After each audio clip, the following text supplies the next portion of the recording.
Calling this meeting to order at 5:07 p.m. We're going to go through the opening procedures and public comment, and then we look forward to our educational showcase. So we have some great leaders here. One of you is going to have to lead us in the Pledge of Allegiance. We're going to have to all imagine we can see through that wall to the American flag that we know is out there. Pledge of Allegiance. Go. I pledge allegiance to the flag of the United States of America and to the republic for which it stands, one nation, with liberty and justice for all. Thank you, everyone. Looking for approval of the agenda, looking for a motion. So moved. Trustee Irwin, looking for a second. Second. Trustee Joseph, any discussion? Any changes? All those in favor of approving the agenda as written? Aye. Any opposed? The agenda is adopted as written. Trustee Sue, are there any reports from closed session? There's nothing to report from closed session. We'll now open up the floor to public comment on any items that are not on the agenda. Is there anyone here from the public for public comment on any items not on the agenda? Okay. We don't have anybody on the Zoom. Okay. So moving on to the educational showcase, the first grade staff and students, please. So we are fortunate enough to have Miss Fanning and Miss Peterson, our grade level chairs for first grade here today, to offer us a little insight as to what happens in first grade at basic school. So welcome. Thank you. Hi, this is Fanning. I'm going to teach first grade at Basic Elementary School. And we are so excited to be here tonight. We are here to share with you some highlights from our Plants and Animals Defense Unit, our science unit called Plants and Animals Defenses. And this project-based learning unit focuses on the study of the wildlife and plants in the Creekside Marsh. And throughout this unit, the students learned about structures of different plants and animals and how they use these structures to help them survive. During the unit, we took marsh walks. We had that. I'm so lucky to have that close by. Go out there, take first-hand look at some of the birds and the creatures and the plants that lived out there. We read books about birds. We had an in-house enrichment from Wildcare, which was wonderful examples of animals and some great information about what our marsh is like and the animals that live there. We played games to learn how beaks first are structured in order to help birds survive, and that not all bird beaks are the same.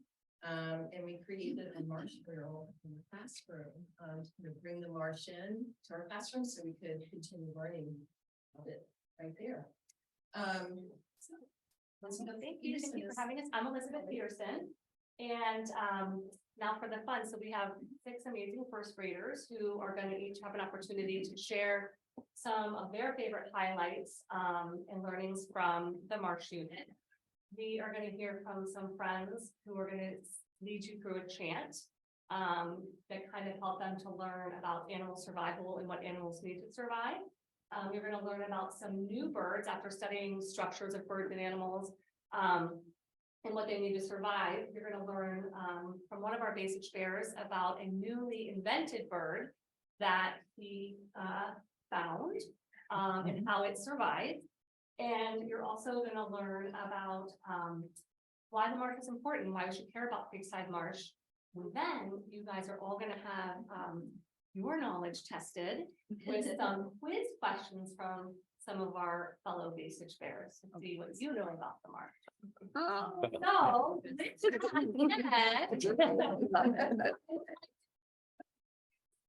and Sydney, who are going to lead you through a song about survival that is inspired by the Bee Gees and Staying Alive. Hi, I'm Sydney. Do you know what all living things need to stay alive? We will tell you here in the song we learned. Stay alive, air, water, food, air, water, food.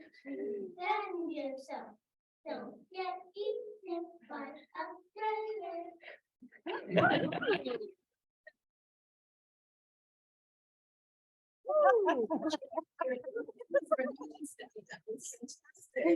So part of our animal and plants defense unit focused on learning about many different marsh birds and what they need to survive. As a fun extension in this unit, the students invented a bird, a new bird species. And here to tell you about this newly discovered bird is Camden Golden. Hi, my name is Katie. My bird's called Thunder. It lives in the Arctic. It uses its feet for prey. It uses its feet for swimming. It uses its feathers for gliding and soaring. Its superpowers to make it thunderstorm. Nice. Good job. Wow. Very nice. See that?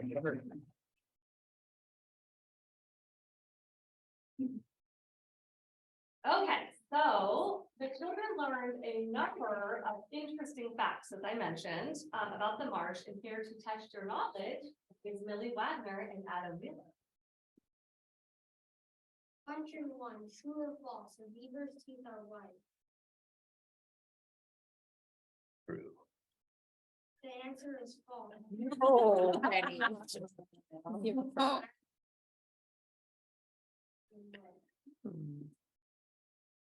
Question 2, what color are the American Goose eyes?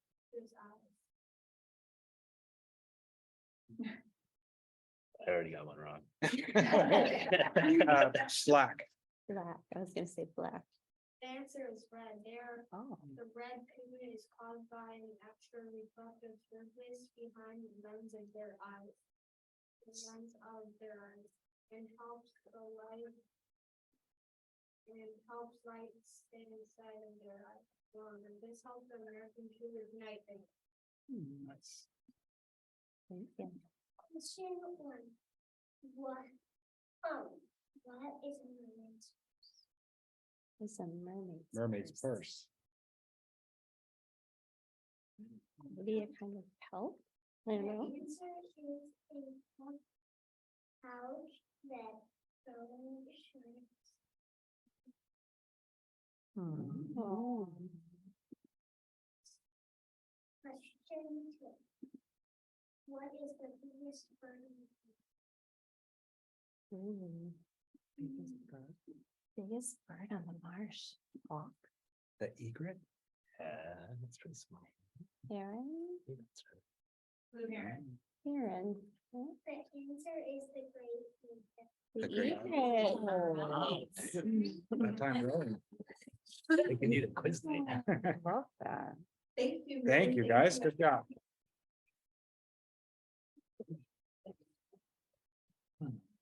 So as a culminating project, we asked the children to think about why should we care about the marsh? Why is the marsh important? And the children wrote their opinions and had a picture taken in front of the marsh, and we displayed it to share with other people who came into our classroom. So here to share her opinion about why we should care about the marsh is Neela Bettman. And some places will take care of the marsh because the marsh is a beautiful place. Plants and birds love the marsh. It is their home, so we should not feel unfriendly to the marsh.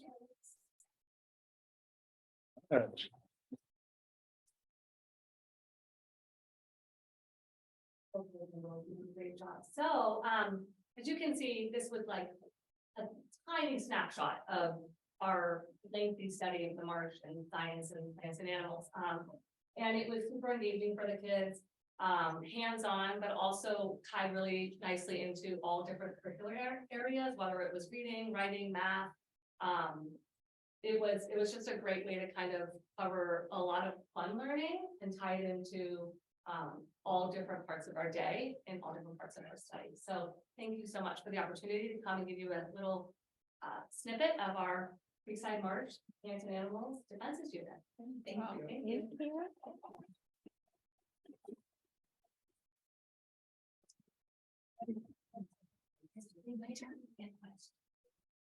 I have a comment and a question if I could. So I was really glad to hear you guys including Wild Care. That's great that we're able to include our community organizations. What was your guys' favorite thing that you learned from Wild Care or saw from Wild Care? Remember? favorite fact or Favorite thing. other things. What do you think? You know? Some of the birds, all the birds that they like. Nice. Really nice. You also got to watch them too. You could go on the watch. Mhm. Great. We're lucky to have that marsh so close, aren't we? I have a question. Well, actually two. Was it really fun to leave the classroom and get to go walk over to the marsh? And did you guys get to see any animals when you were there?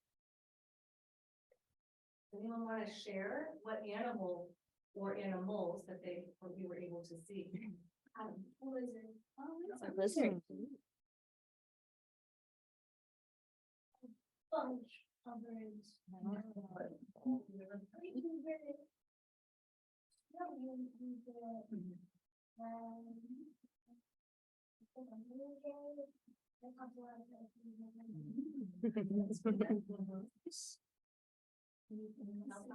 Anything else they saw? We were all seeing different things. We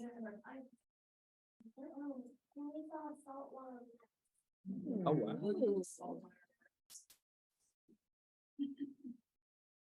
Doug.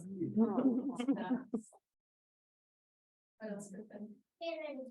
Yes. Yes. Thank you. We got two of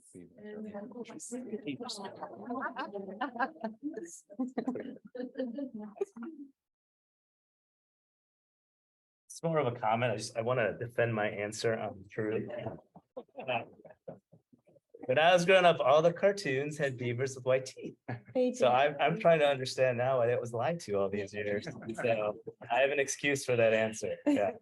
That was a great fact, I think, that most of the kids, when we asked them kind of what they learned from wildcare, we were taking notes on the board.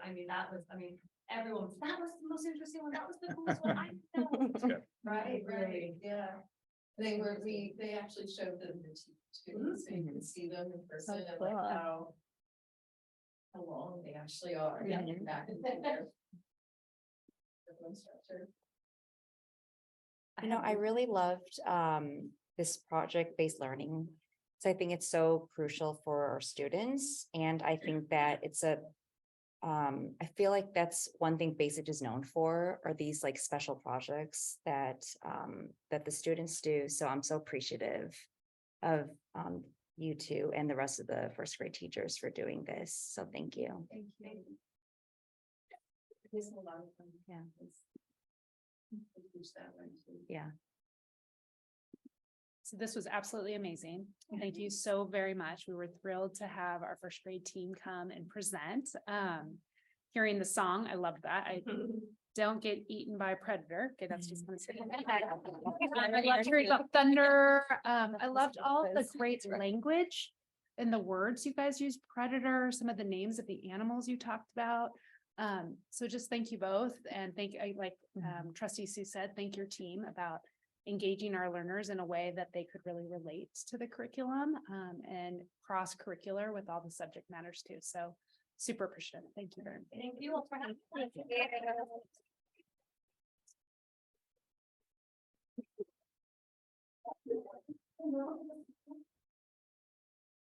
Okay. Thank you.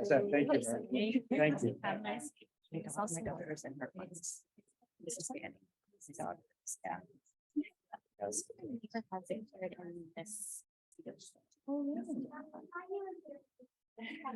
Bella, thanks. Good singing. Yeah. Definitely a tough act to follow. And I don't have a dance for it, but I will move ahead to our finance update. Since our last meeting, we had another meeting of our finance committee, and we heard again the reminder from our subcommittee to their recommendation to focus on adding to our reserve sequentially in the coming years, and also contributing to a deferred maintenance fund, which we'll hear more about tonight. I'll remind everyone that we'll hear more about the budget in the mid-May revise from Sacramento. And then at the second interim full review of the budget at the end of this month will be an important time for us to check the multi-year projections and sort of how things are looking at this point in time and looking into next year and starting to look towards next year. Okay, employee organization reports. I see Kespa in the crowd. Is KTA here? No, Not yeah.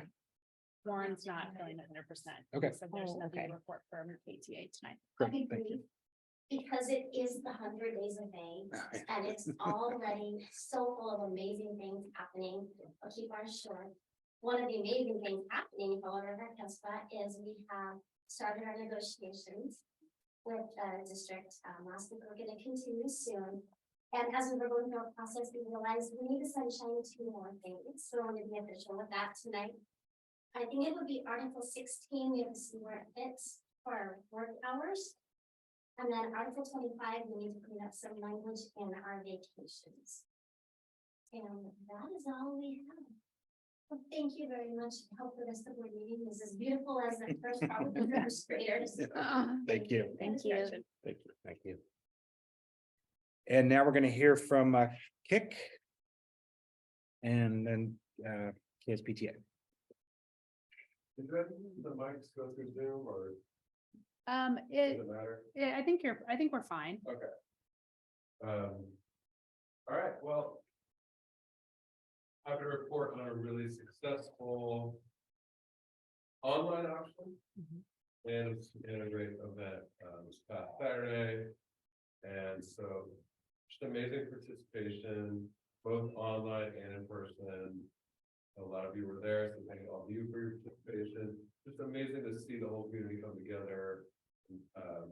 And not only put this event on, but the actual event itself was just incredible. And on that note, a huge just shout out to the KIC volunteers who did the heavy lifting on the event. Amy Atherton, our event chair, Janine Spalding and Alison Braca, our donation co-chairs. And then there was a whole committee as well, and the whole KIC board volunteered at the event. So hats off to the board, a lot of hard work, many hours put into the event, and they did an incredible job. And the whole community pitched in, not only just donating and raising funds for the event, but all these items were mainly from parents, right? So a lot of the parents really stepped up and offered anything from their business, like whether it's a gift card or offering up their vacation homes or bottles of wine. So it was extremely generous. Everybody really came together on this, and it showed in the numbers. So that's fantastic. I won't have a accounting tonight, but what I do know is we definitely comped last year, which was very successful as well. I think when we add it all up, we're going to do even better in net raised funds from the online and in-person event. What I am very happy to report tonight is our fund review, which I'll remind you all was for iPads and Chromebooks for Faith Stitch and Cat. Our goal was $100,000. We raised approximately $125,000 for the funding. And a little context there. Last year we raised $80,000 for the funding. And we looked up in the past few years, even a few years before COVID, we looked back to 2016, and we haven't raised over 100,000 any of those years. So huge accomplishment. Not only is that going to help fund these things, but for me as leading KIC and all of our hard work in trying to get the community as engaged as possible, it just shows the potential of what we have going into the next few years with all this parent involvement and generosity to help fund KIC, which goes to our schools, of course. So very positive. I think I mentioned this in the last board meeting, but you'll notice that the list, which we didn't think we would get close to, we actually got close to. The core put forward of replacements was closer to 150-ish. So I'll leave it to you experts on the budget to figure out what you need to do, but we're very pleased with that. I'm sure you guys will be too. And so once we're done with that, we will be able to issue that check to you before the school year. It's amazing. And let's see, Then in closing, just want to remind you guys what's happening the next couple of board meetings and with our commitment. We are confident that, you know, for your current budget to leave in the $1 million commitment for next year, it will not be any less than that. It will be at least $1 million. And our board, once we're finished calling up our numbers, we're going to be voting on the commitment in June. And then we will let you guys know for your final budget. Right. So that's just a reminder of the timeline. I think that's it for today. That's great. Thank you so much, Noah, and thanks for really leading that group so well. You're doing a spectacular job. And we could tell the other night. Yeah, I mean, Noah, absolutely amazing. The event was spectacular, so appreciative. There were a number of us from our administrative team that got to attend. And the parents just really showed up. I mean, the costumes were amazing, and the auctioneer, I think, did a really great job. You mentioned the auction chairs. It was just fabulous. And to see all those paddles going up, it was just kind of pretty phenomenal. I was blown away. Yeah, and that video, the video that you did was also pretty remarkable. Thanks. That was my main contribution. The rest of the call, the rest of the team. Yeah. Really lucky to have Amy Atherton, coordinator to run the party and the rest of the kickboard. So Yeah. Well, I think one of the other things I'll just kind of name is, you know, we were fortunate last year with some of the overages and some of the opportunities that KIC was able to provide our school district this school year. And I think that was really visible to the community. And so not that there's ever not been this sense of value of what KIC brings, but it really showed with the musical theater, with the refresh for the library, with the, you know, just facility supports. I think all those pieces really fed to people understanding that every dollar counts. And so whatever they can provide and support us as a system really means something. So thank you for your leadership. definitely. Yeah, and another thing I mentioned too, a lot of younger families there, which, you know, these auctions tend to be, that's what we're looking for. Okay, right, to engage the younger families coming in, and we saw a lot of that on Saturday, so really encouraging. And thank you guys. Good work. Thank you. Yeah.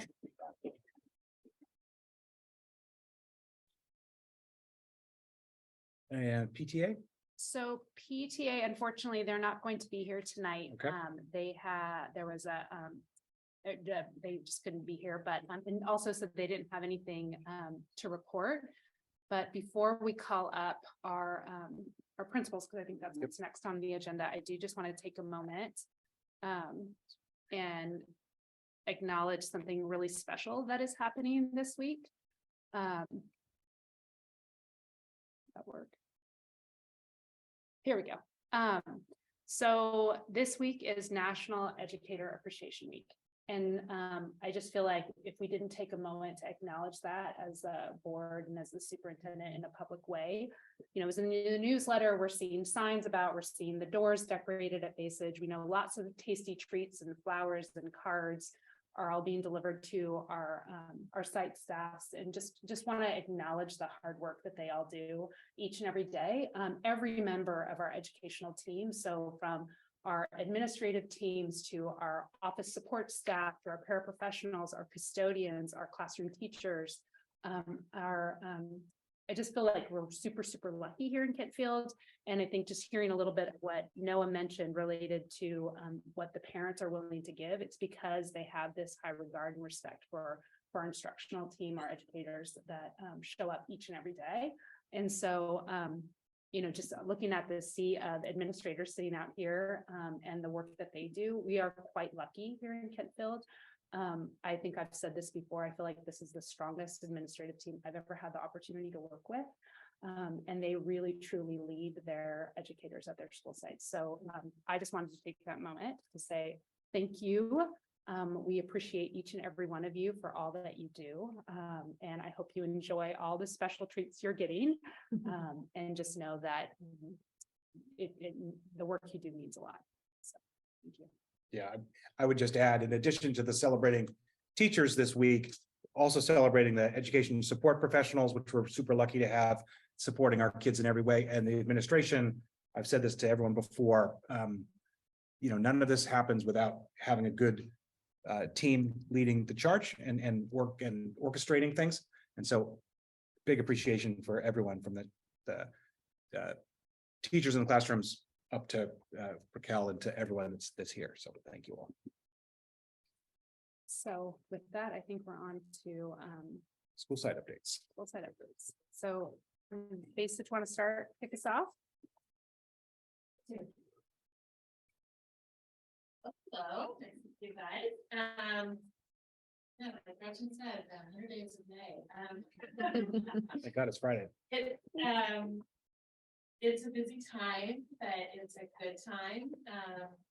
Lots of fun events happening and celebrations of achievements and milestones. So it feels good. It's nice that it wasn't raining today. And over the indoor recesses.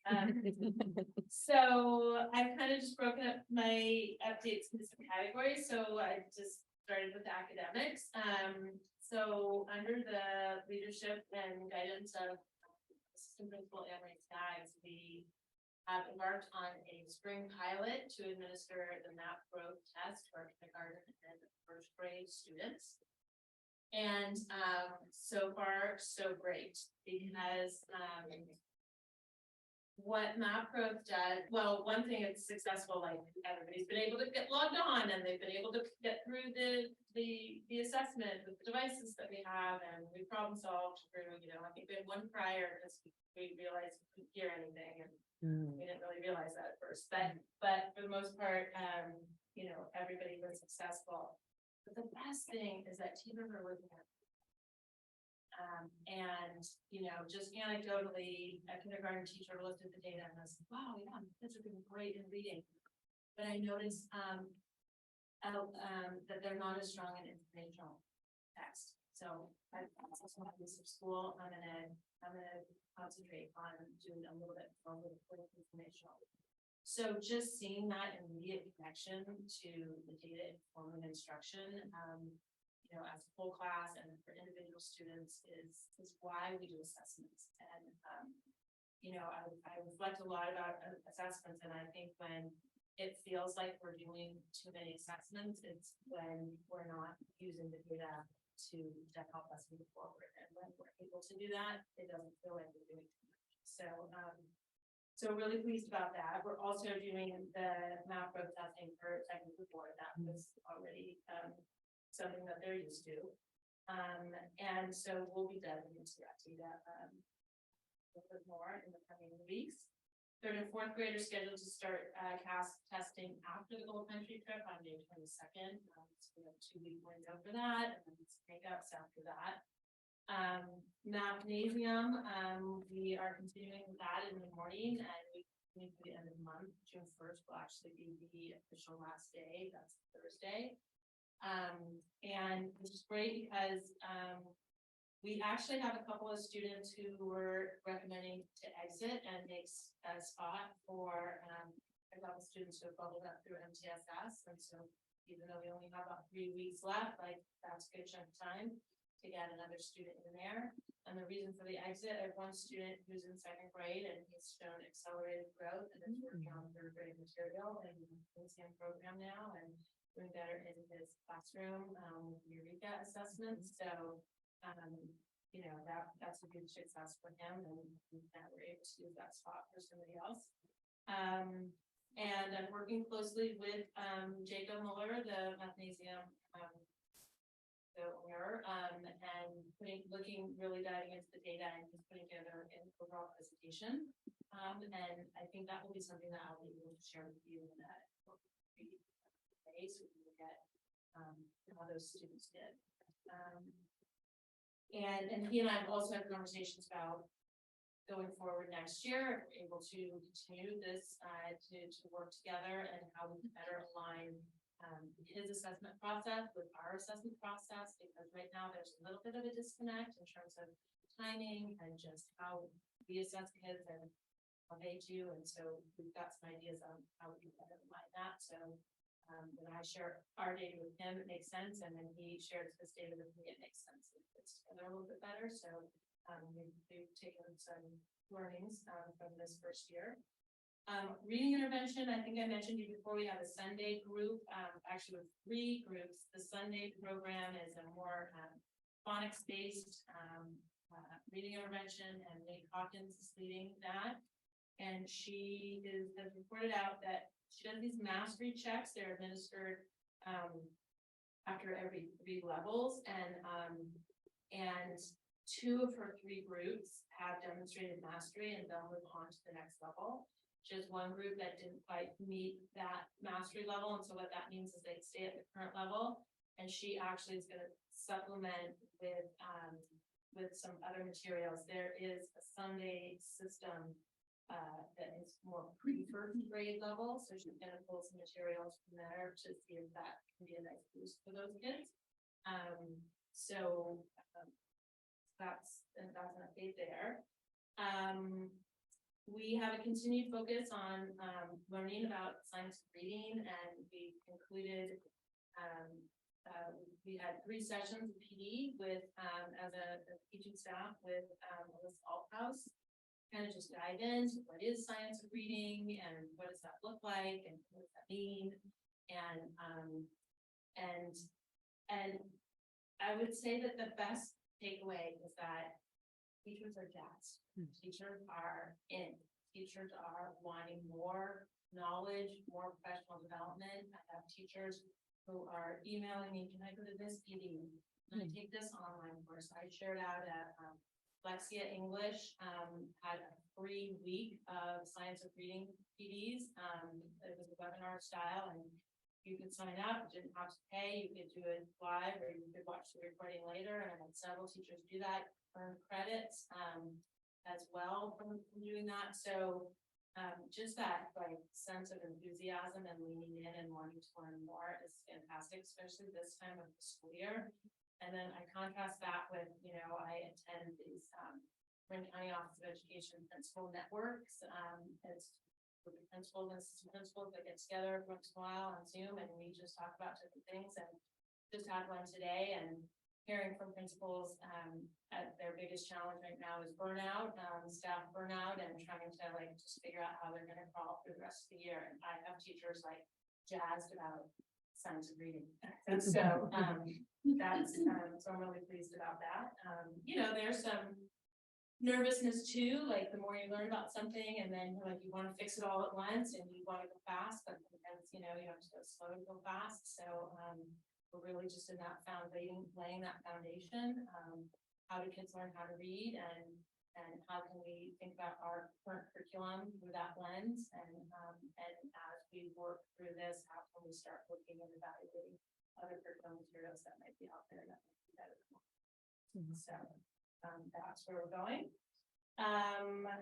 There's MCOE is also doing the Summer Reading Institute. There's one in June that the dates don't align. We're still in school, I guess everyone else is at school. But they're also doing one in August. So I have a couple of teachers who are signing up for that in August. It's a 2-day event at Marin.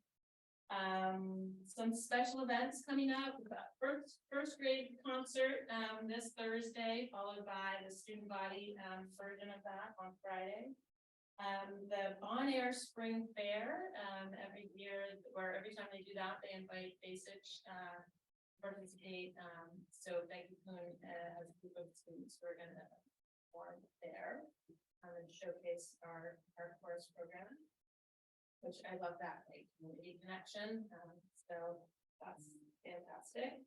We've got our Gold Country trip next week. It's a 1-night overnight for the first time since COVID shut that trip down. We did take it as a 1-day day trip last year, but it's the first time that any KSD student has gone on an overnight trip since 2000, before 2020, 2018.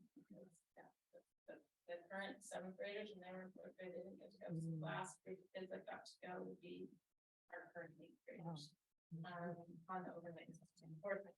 So we're super excited about that. I'm so grateful to the 4th grade team, particularly our grade level coordinators at that grade level, Marjorie Bukowski and Victoria Denson, who are the only two veteran teachers on their grade level. They have the rest of their team are all new to us, and so they really have just gone above and beyond in this together. It's a lot of work and effort, and so we're super excited to be able to provide this opportunity for our players. We do have a few students who won't be going, so we're making plans for we can take a special day for them at Basic for those 2 days. And so we're working on that. Field trips, we have lots of field trips, thanks to special thanks to KIC for funding field trips. This year, every grade level has gone to go on at least one, or will go on one. TK's hasn't happened yet, but they're going to the Discovery Museum. So 60 parents going to the Discovery Museum, super fun. And again, an acknowledgement to the teachers, because field trips are a lot of planning work, a lot of moving parts, making sure permission slips are in and field trip driver insurance forms and all of that have been approved is quite a lot. And then for younger students, making sure booster seats are lined up and everybody has what they need to be compliant with seatbelt, the booster seat laws and all that. So they usually are exhausting days for teachers, but super engaging days for students. So that's why we're putting that extra work. Third grade recently went to Green Mountain. First grade went to Windrush Farm. So those are just some of the recent ones that we have.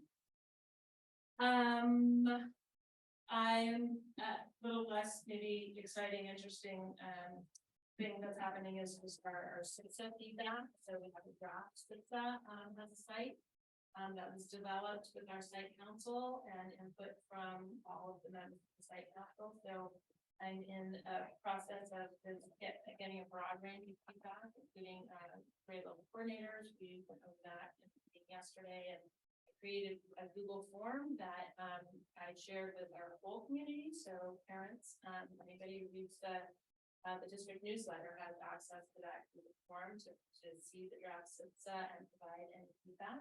So I'm monitoring those responses. And then that also was an invitation to all the Basic staff too, to provide that. We also shared it and got some feedback during DLAC and ELAC meetings, so capturing those communities as well. So I'm feeling good about our draft and feeling good about getting a broad range of stakeholder input to make some revisions and have that ready to go by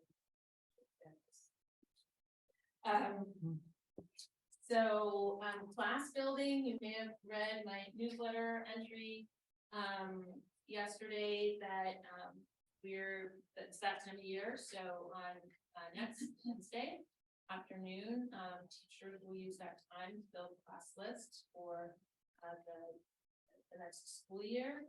And our process is very involved, and our goal is balanced classes. And so we look at academic, social, emotional needs, pairings that work, pairings that don't work, and behavioral factors. And I added, this is a lens that I think we did, but maybe we didn't name that we were doing it, and I just really wanted to name it this year, which was kind of just naming that we need to look at the cultural, racial, and gender makeup of a class. If we're really committed to everybody feeling a sense of belonging and inclusion, we want to avoid feelings of isolation for minority students. And so we build class lists and we look at them and we realize that maybe there's one minority student in a class in one particular class, but there's 9 in another, that maybe we need to make some adjustments. Because I can speak from personal experience, it's very difficult to be the only minority student in a class of the majority of students. So I feel proud that we're going to look at that as well as a factor. I didn't invite parents to make requests. We're just really too big to manage parent requests and stay true to our process. our teachers really know our kids, and then, obviously, if it's extreme, sensitive information that a parent feels a teacher might not know, and they'll reach out, they'll either reach out to me or to the teacher, so I feel like we can feel confident that we have everything that we need to build that balance classes. Our kindergarten team has to do it twice. They build the classes for the incoming kinders, and they build the classes for next year's birth, so they get a good stage to do one of those. We have a new team time. Our final session of team is underway, and I'm super excited about this one because this is a collaboration between our social justice committee and our team committee. So that was just great collaboration to be a part of and to see the outcomes. So one of the new pieces for this round is that teachers were asked to set aside some time the following day to have a class discussion about the team time activity lesson that they experienced as a class the day before. And we just were finding that the team time block of time didn't allow enough time for really kind of solidifying, why did we just play this game? Why did we just engage in this activity? What is the lesson to take away? And so that is happening the following day in their classes. And some examples of topics that we're working through in these lessons this session are making mistakes and what you do when you make a mistake, and apologies and how you can apologize and how you ask the apology, how you let things go. Teamwork, collaboration. There's a lesson around rumors and spreading rumors and the damage that it can do when we talk about others. And so all of these topics come from our experience on the ground with our students this year, and what we're seeing and what tools we're seeing that they need. So I'm just really thrilled that this is now a part of basic team time, and we're working on building our new master schedule for next year, and it's just a foregone conclusion that team time is there, and we're figuring out some adjustments. Instead of 1 through 4 all having team time on the same day, we're going to split first and second. We'll have it one day for a longer period of time. Third and fourth, we'll have it on a different day, which also helps our schedule. So, yeah, so that's the other bit of news, is that, there's lots of fall planning going on, not just class building, but things like schedules and close eye on enrollment numbers and registrations for TK and kindergarten, and on enrollment, I sent out a Google form asking families to let us know if they know that they're not returning. The area or made a different decision, they made a decision about something to different schools. So that's something new, and it's been helpful. And when follows up when we get that, because she needs to know where some Hume files and that kind of thing. So really kind of process without fall planning. Any questions? A lot going on over at Basic. That was great. I have a quick question, which is just, and this is just from personal experience, in kindergarten, Mrs. Peters, like first week of kindergarten was like, oh, that person is your kid's red light friend, like really good friend, but not so great together in class. Is that stuff, those interpersonal things, do you guys kind of document those and track those over time and consider that with class lists? Yes, absolutely. So we have these class placement forms that we use that teachers fill out. So the current teacher will fill those out. So when you are in kindergarten, that's the first time somebody has ever filled out a class placement form for you. But we save them. And so by the time you're in fourth grade, so as a fourth grade teacher, I would get the class placement form that the third grade teacher filled out, second grade teacher, the first grade teacher, the kindergarten teacher. So I get actually a stack. So we're able to track over time. So maybe in first grade, there was a recommendation that this particular student was separated from somebody else. And maybe that's carried forward, or maybe somewhere along the way, it's been documented that that's really not an issue anymore, and that we don't have to continue that separation.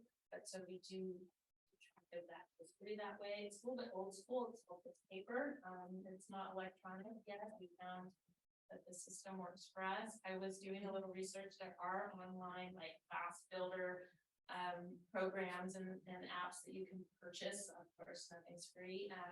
But this system works well for us. Like if you were to come and see teachers go through this process, they literally have like cards and they're on the ground and they've got, class 1, class 2, class 3, class 4, because they're going to build 4 classes and they're mixing and matching and they're going, oops, we have it not with, call it not with, we need to move one of these kids, or and so then they go through and look at tally up like, students with IEPs, for example, or EL students, and tally different things, see where your balance is, including their academics, we have these codes for like academic ranking, academic behavior, so that you get a sense of, wow, this class has like 8 super high readers, right? And this class has 1 high reader, so this high reader doesn't have a partner, doesn't have a reader, right? So it's all of those things, but yeah, we keep track from year to year. Yeah, thank you. Just a quick comment. Thank you for naming specifically that, explicitly incorporating ethnicity and gender and stuff into your balancing. I think it's good to name it and be proactive about it. And for everyone else, you mentioned the basic, the Bon Air Day, May 20th, 11 to 2. And then Saturday. the basic performance is at the beginning, so it's at 11. Great.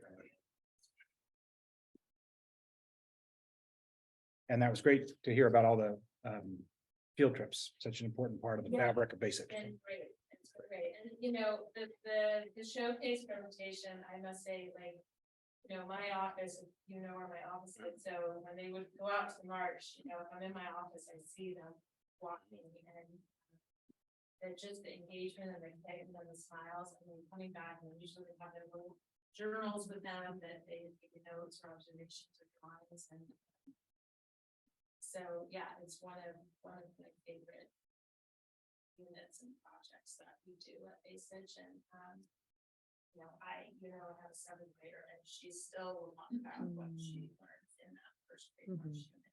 That's great. So it stays with them. Thank you. Thank you. And Grant. All right, good evening, everybody.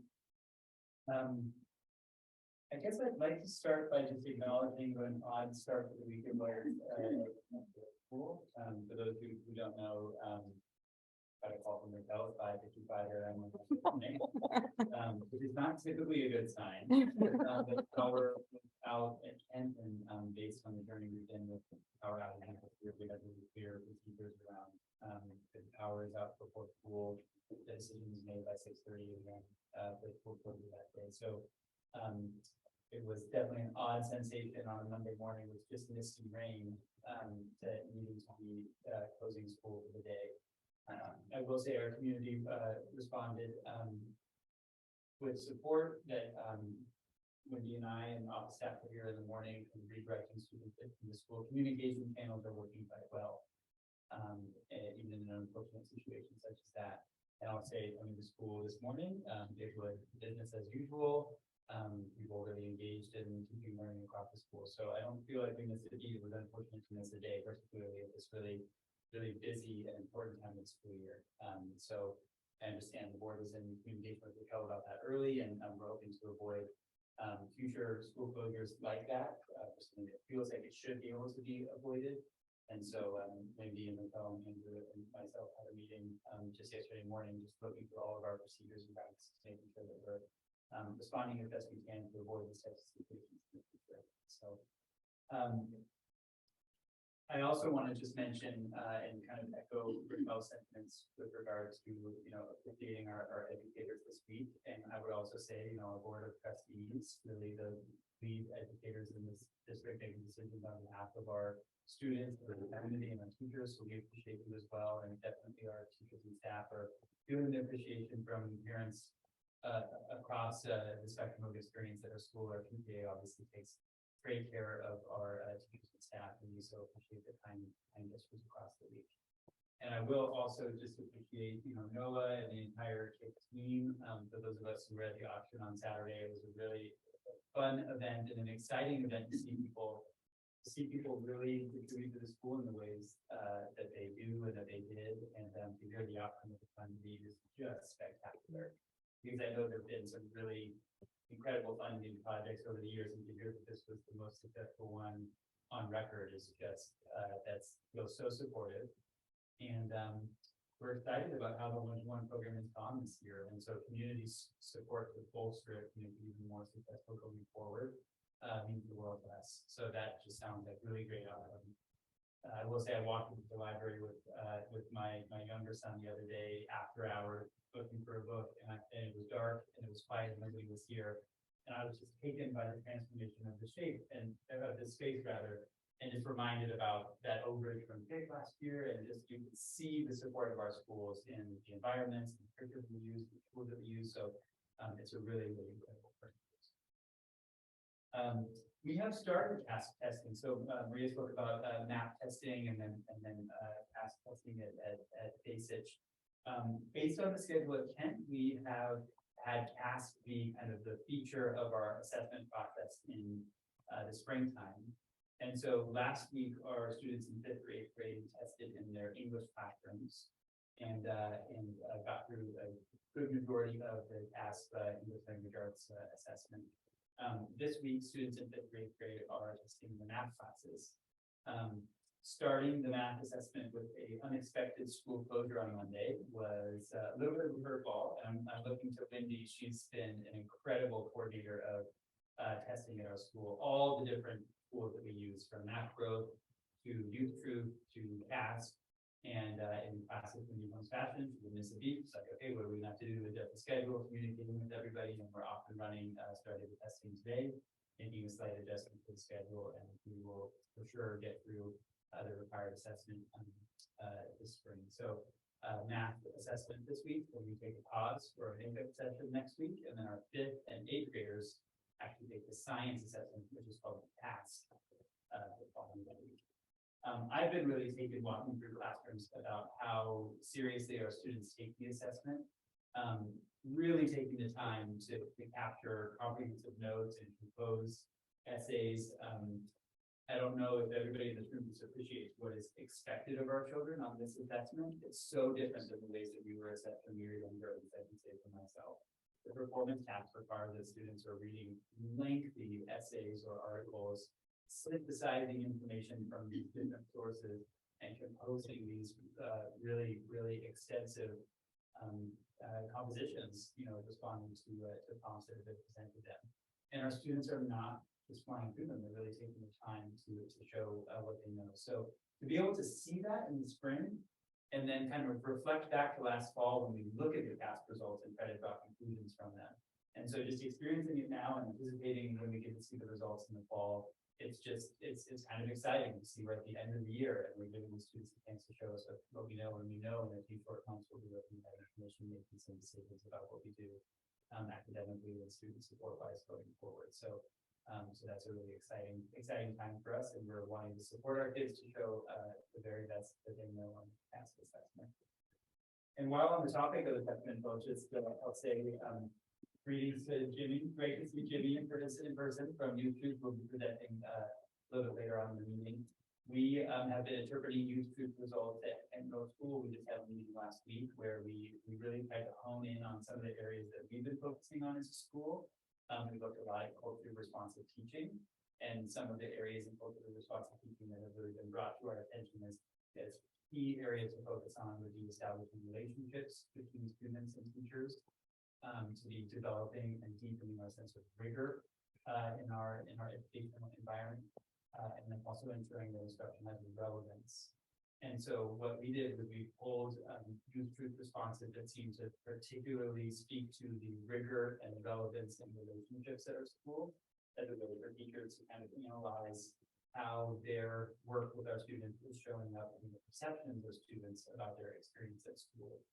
And so as we get to see from Jimmy later, there's areas to highlight, and then there's also areas to really express some curiosity about. Youth truth is a great tool because it tells us our students' perceptions. So we may think, well, how could you say that you're not connected to adults at school? It doesn't matter what we think, it's what their perception is. And so I think we had a really valuable conversation, and those conversations continue as we look at that and make decisions about them.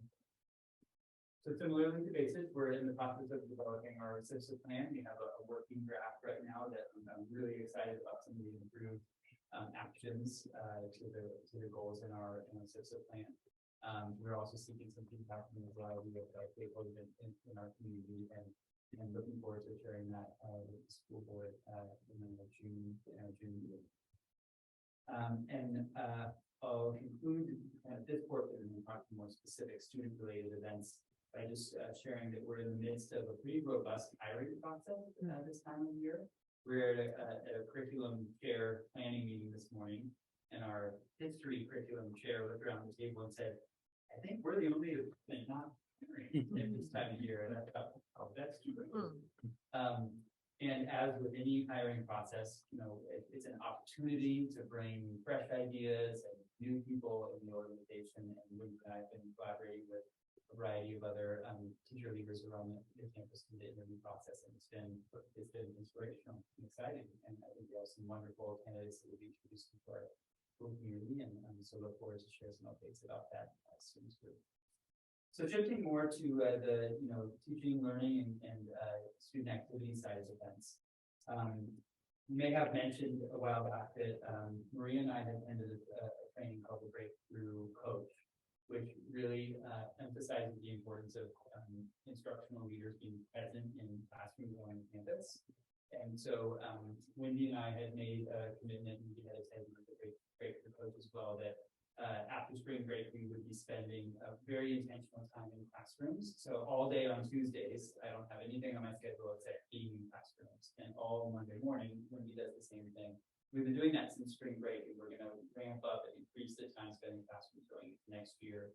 But I just wanted to take a moment to just appreciate that philosophy and the impact that it has on instructional leaders, and then just on the campus as a whole. The philosophy really is that in order for an instructional leader to be influential on your school campus and to cause those kind of breakthroughs in student achievement and the community, you really need to know what's happening in classrooms. And when the principal is in a classroom, the students show up in a different way, the teachers show up in a different way. It's just the nature of having a leader in that instructional space. And so I just wanted to share a couple of anecdotes. On my first coaching day, I decided to spend the first couple of periods in our 8th grade classrooms. And what I quickly learned was over the course of the first 2 periods of the day, I could go into every single 8th grade classroom for about 15 minutes. And by recess, I knew what 8th graders were going to be taught across their entire day. Because I could go into science and see what's happening, go in math and see what's happening. And it was incredible just to see the level of teaching and student engagement in classes. And I thought, wow, this is just a random Tuesday in April, and this is what our students are receiving in their classrooms. And then I decided, well, I'm going to go and try to do the same thing in 7th grade and see how far I get. And I'm in the 7th grade science classroom, and they're studying tectonic plates. And then I go into the 7th grade history classroom, and they're looking at cultural influences on Japan. And then she starts talking about the Ring of Fire. And the teacher was well aware that they were talking about tectonic plates in science class, and drawing a connection between the geology and geography and then the cultural influence that had on Japan over the years. And I just thought this level of instruction and experience for our kids is incredible. And I don't know that they recognize or appreciate just how important it is to have that cross-curricular connection that teachers are communicating with each other. And Wendy and I have talked about kind of our observations over the last weeks. And I'm just really excited about freeing up time to be present in classrooms because of what we can learn as instructional leaders about what's happening in our classrooms. And then the way we can talk to the kids about what they're learning, way we think about the teachers, about how powerful that communication and collaboration is, and then continue to encourage more of that going forward. So I'm really excited to continue to share stories with you and with our community through the newsletter about the really incredible learning that's happening across our school campus. So a few other items just to bring to people's attention. We had 2 track meets over the past 2 weeks. The area meet where we brought 135 Kent students, and then the county meet, which was just last Friday. And these are the students that really met the eligibility to perform against schools across the entire county. We brought 85 students, which was more students than we were expecting. And it was just a fantastic community event. The kids were so excited to represent Kent and working so hard out there. So that was a really, really fun athletic experience for our kids. Our boys volleyball team, the first boys volleyball team in Kent history, and this pilot in Marin County is going well, and we're hopeful that continues into years into the future. For those who have never seen it before, I really encourage you to come out and see our Kent karaoke competition. This is something that music director Mike Martinez brought when he came to Kent way back in 2009, I believe it was. And our students essentially select music to sing in front of their peers. And we have multiple rounds of contestants, 5th through 8th grade, who stand on that stage in the empty room and belt out a song in front of probably 250 or 300 kids that come and spend their lunch to listen to the song. And so we have round 4 on Thursday of this week, and there's kids that track. They do some like voting and essentially have kids make it into subsequent rounds, and eventually we'll have typically it's 2 Kent karaoke competition winners each year that perform at a Pops concert at the end of the year. But it's just one of those things where you think, you know, on what planet do middle schoolers get up on stage in front of their peers and belt out karaoke, and their peers sit and cheer them on in the most encouraging way. And that's really something I'm so proud about our school, because it has the culture of risk-taking and has the culture of support from peers. And it's just a really beautiful thing to see each spring, and one of the things I really look forward to each week. So whether it's coming out to the pop concert to see the winners, or if you want to come any Thursday at lunch to see the Kent karaoke competition, it's a really fun thing to see. So heading for the 23-24 school year is in real full force. That just requires at the middle school level quite a bit of consideration of what the master schedule is going to look like, how to prioritize different period lines for different levels of support. Our intervention program has been a really robust program that, again, Wendy has overseen and coordinated, and we're really excited to continue to be able to offer really targeted interventions for students in reading and mathematics and executive functioning. And we really do try to allow that to drive the master schedule and make sure that those support classes are available for kids at the time of day that they would need them. And lastly, I'll just conclude with an advisory highlight. At our last principal's copy, we spent some time really going through the key objectives of advisory and what we do during that time. And I just wanted to share, you know, over the last months of the things that we've done in advisory. We had a social justice lesson where we really looked at students to connect with a portion of their identity that would motivate them to take action in our world. Last week in advisory, we had open session, which is a shared problem-solving classroom meeting structure where students generate challenges that they're experiencing and get feedback from their peers about how to solve them. And then tomorrow in advisory, we actually have our next round of digital citizenship lessons. In 5th grade, they're focusing on friendships and navigating some of the complicated nature of friendships, particularly in response to things that are coming up between 5th graders on our campus right now. In 6th and 8th grade, we're doing a common sense media lesson on hate speech, recognizing hate speech and responding to hate speech. And in 7th grade, we're doing a common sense media lesson, which is called My Social Media Life, just kind of tackling the positives and negatives of social media and how it impacts communities. And each of these lessons actually stems from current issues that have come up in those grade levels, and then in response to what our students are now doing in their digital and any other lives, and trying to do a safe space to talk with their peer group, with a trusted advisor and advisory class. So I'll go ahead and stop there and see if anybody has any questions.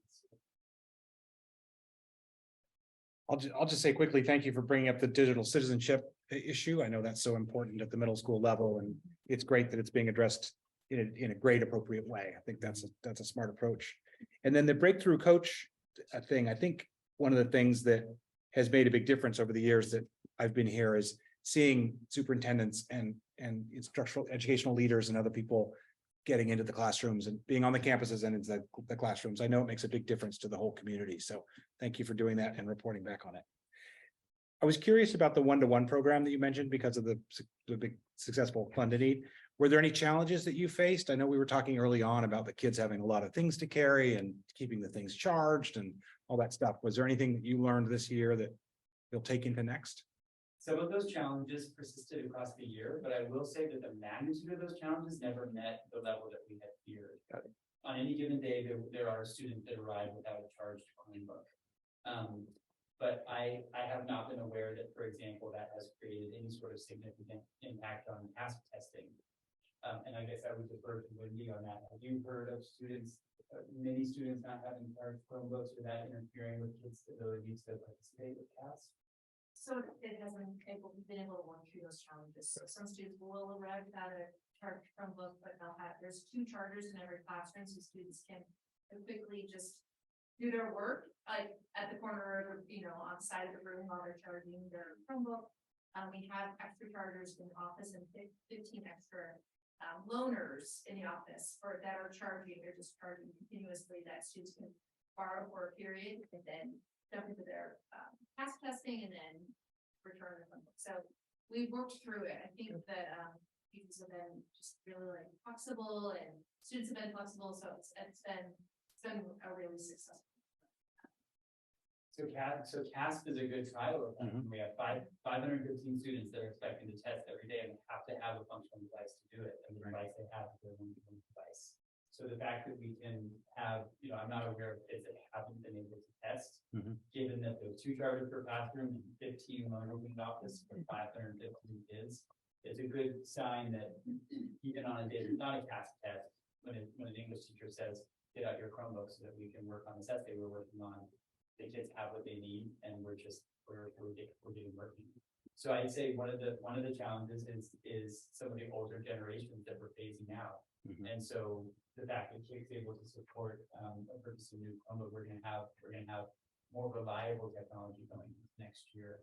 Kids are taking care of the devices with greater intention because it's theirs versus the one I'm just grabbing off the tower that if I break on it, put it back, let's make sure not to grab that one next time. That doesn't happen when it's your Chromebook that you're responsible for. So it's been a time saver this year too, because we're not pushing those carts around everywhere. It's gone much better than I actually anticipated that it would. So I'm really thankful to be able to report that, and we certainly have learnings this year, but I'm really optimistic that it's just a part of our technology infrastructure going forward. That's great. Thank you. And I would say with regard to your breakthrough coach, comment, just for us all to consider, there's a great analogy made that, managers of a baseball team, they manage from the sidelines. They're not on the field actually playing the game, but you have to be present to be able to coach and give feedback to the people that you're overseeing. There's not a single manager in Major League Baseball that is doing that in the clubhouse when the game's being played. But how often are administrators in the office clubhouse when the game's being played? We're trying to be where the game is being played so we can coach and give feedback, be present for kids. And I do believe that's going to help us make some real breakthroughs in academic achievement and sense of community of our school. Right. Thank you. That could be a commercial for Breakthrough Coach. Thank you. Thank you. Thank you. Okay, so we're going to Youth Truth next. Yes, so I'll actually ask Virginia to come up first. Okay. She's going to introduce our special guests here today, Jimmy and Heather, to present on our Youth Truth presentation. And I will, do you want me to screencast it? Yeah. Okay, so I'll find that while I'm talking, but I just want to acknowledge Virginia and the work that she did to get Youth Truth prepped and rolled out. She took this on last year, has continued to commit to supporting it so that we could have as much engagement as possible. So Virginia, thank you for your work on that. Greatly appreciated. And so with that said, do you want to introduce Jimmy and Heather? So, our journey with food starts in the fall when we, the administrative team looks through and decide on what elements we want in our nutrient survey. There's a lot of planning and prep that goes into it. So our administrators planning for the right time to get the best student responses and staff responses, communicating with families and community, deliberately, intentionally reaching out to our ELAC families, family partners, and special education family group committee. And so really try to be as intentional as we could getting a wide cross section of our communities possible. And as we talked about before, the real research connection is with kids, kids' perceptions of school and experience of school is high to their outcomes in school, to their learning outcomes.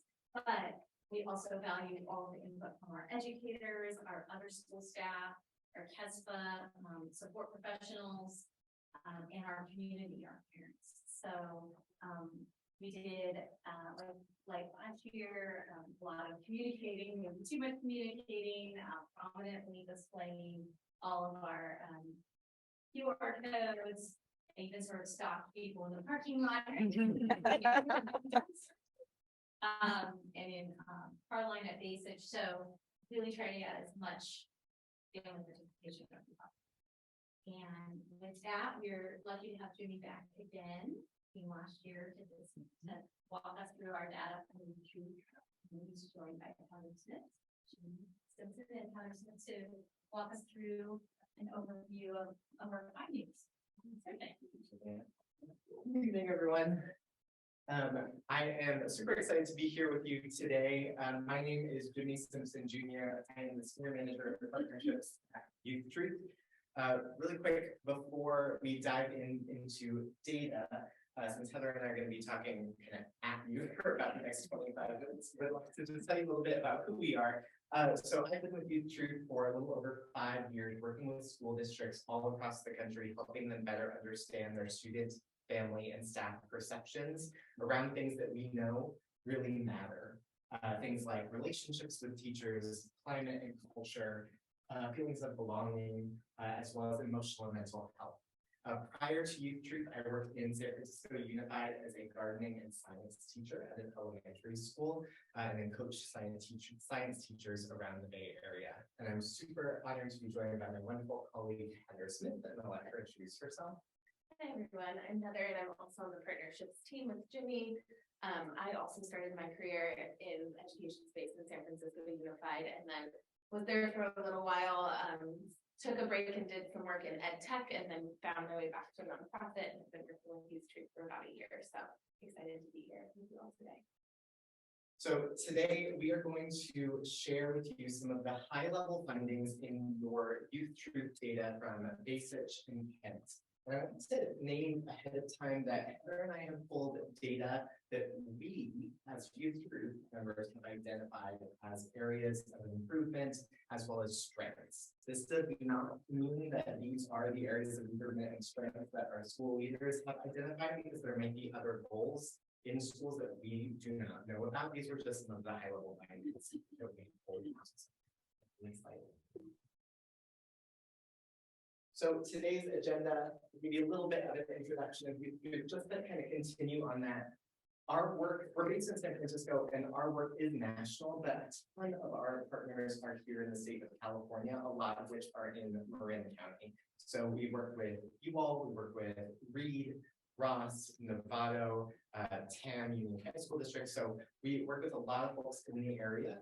What we encourage folks to do as well is to, after you get your results back, try and find opportunities to connect with some of those other folks in Marin. And we're actually trying to work on some ways with the Marin County Office of Ed to bring some folks together to work through some truth data. So just wanted to name that. We'll share with who we heard from, and then we'll dive into results. And then, of course, we're going to save some time at the end for questions and reflections. Next slide. All right, so we heard from nearly 1,200 students, families, and staff. So from our students, we heard from 670 students in 3rd grade and up for a 91% response rate. That's a pretty incredible response rate. We heard from nearly 400 families and over 100 staff. That's staff 96% and families 56%. I want to just name that family response rate is slightly lower than last year. However, it is an incredibly high response rate compared to other schools across the country. Our goal at Youth Truth is to get 30% response rate from our families, and our average is about 18 or 19%. So we can be really confident in all of the data that we're looking at, that it truly represents our students, family, and staff perspectives. All right, so I apologize up front for some of the text-heavy slides. I just want to share some highlights with you all. So we're going to start with our staff survey results. I'm going to turn it over to Heather to do our family results, and then I'll come back in for some student results. So when we look at basic elementary schools, there were lots of things to celebrate in our staff survey. So one of the things was just trend data in general. So comparing last year's results to this year's results. 5 out of our 6 themes in the Youth Truth survey saw an increase in staff perceptions from last year to this year. Most notable was the theme of culture, which is about respect, fairness, how staff perceive the school to run, an increase of 45% from last year to this year. Culture, as you can see, as I mentioned before, 71% of staff rate culture positively, 67% typical for elementary schools. Safety was also a big strength this year. Staff perceptions of safety increased 19% from last year to this year. And then diversity, equity, and inclusion was another thing I would add as a strength for basic elementary staff. They were higher than the typical elementary school for the majority of those DEI questions. A couple of areas of improvement. It was interesting. Relationships was the only theme that saw a decrease from last year to this year, but it's a little more nuanced than that. When we talk about relationships, we have lots of questions within the relationships theme. We saw quite a few actually move in a positive direction, and others move in a decreased perceptions. So there's more nuance in that relationships theme than just saying it went down. And then the last part here is PD and support. So overall, that did increase from last year to this year. However, that's the only theme in basic staff data that's still considered to be below typical. So now I'm going to introduce you to some data. Heather and I are going to be throwing a lot of numbers at you, and we promise we'll save time at the end for questions. Hopefully, I see you all have it in front of you, so you've been able to look at it. The way that we're going to present this is to show our percent positives. So what we mean when we're saying percent positives is the percentage of our staff, students, and families who rated these questions a 4 and a 5 on that 1 to 5 scale. The only difference is when we look at our basic students, we're showing the percentage of students who are rating things a 3 on the 1 to 3 scale. So I'll name that again as we go through, but just so you know exactly how we're coming up with these calculations. The other thing that you'll notice here is showing you trend data, as well as showing you our typical response for an elementary school that has taken the Youth Truth survey around the country. So 2 things here that were in our culture theme, or 2 questions. My school runs smoothly, 78% positive this year. And if you look at last year, the percent positive, that's not a typo, was 16%. So a huge increase in that perception. And as well as the discipline in this school is fair. We can see a 28% increase from last year to this year. And we see that now we're above the typical for high school and smoothly, and we're at typical for discipline in the school is fair. And that's a staff member's perspective. Yes, this is all staff. All right, next slide. So the next chart type I'm going to show you is just a different view. We're gonna move kind of quickly through some of these, but just want to show exactly how we're coming up with these calculations. So this is called our response distribution chart. So what we're showing here is the percentage of staff who are rating these questions of 1, 2, 3, 4, or 5. You still get the trend data here, and then further in the report, you get some of that comparative data. So what we can see here is we look at the 4s and 5s and the pink and the green, just how much movement there really was from 2022 to this year in 2023 for both of those questions. All right, another strength here is safety. So in my school, there are clear rules for students against hurting other people. We see that that's now 91% positive, 10% higher than the national mean. Adults at my school can stop bullying and harassment. That also increased 8% from last year to this year. Still slightly below the 90% typical, but right on track for that and a big improvement. Next slide. And then here is that area of improvement that we've highlighted. So this is in that relationships theme. So here we can see staff treat each other with respect. So last year that was a 96% positive, and that did drop down to 81% this year. And then here we can see this question: I feel comfortable approaching other staff members if I need help solving a problem. We can see that drop just slightly, just 3%. But as I said, there are quite a few other questions in the relationships theme that actually saw increases, specifically questions that we're talking about staff relationships with administration. Next slide. All right, so let's look at our Kent Middle School staff survey results. So overall, as we look at our areas of strength, overall, our comparative data is a huge area of strength. And what I mean by that is results from all themes in the youth truth survey would consider to be well above typical. So when we look at some of the other charts that you may have seen last year, we have these percentile charts, and all of our Kent Middle School staff ratings are above the 60th percentile. So above 60% of all other middle schools across the country that have taken the youth truth survey. Relationships is a really big strength. We can see 94% of staff at Kent rated the relationships being positively, 80% is typical. And then culture, 85% of staff rated the questions within culture positively, while 57% is typical. So area of improvement, overall, we did see staff themes decline from last year to this year, or they stayed about the same. So for example, in professional development and support, that was 77% positive last year and 65% positive this year. The last thing here that I'll add as an area of improvement is the diversity, equity, and inclusion additional topic. So staff do rate below typical for questions related to diversity and representation. So I'll name that our DEI topic is quite long. We have questions specifically about diversity, equity, and inclusion. And it's the question about diversity where we saw staff rating below the national leader.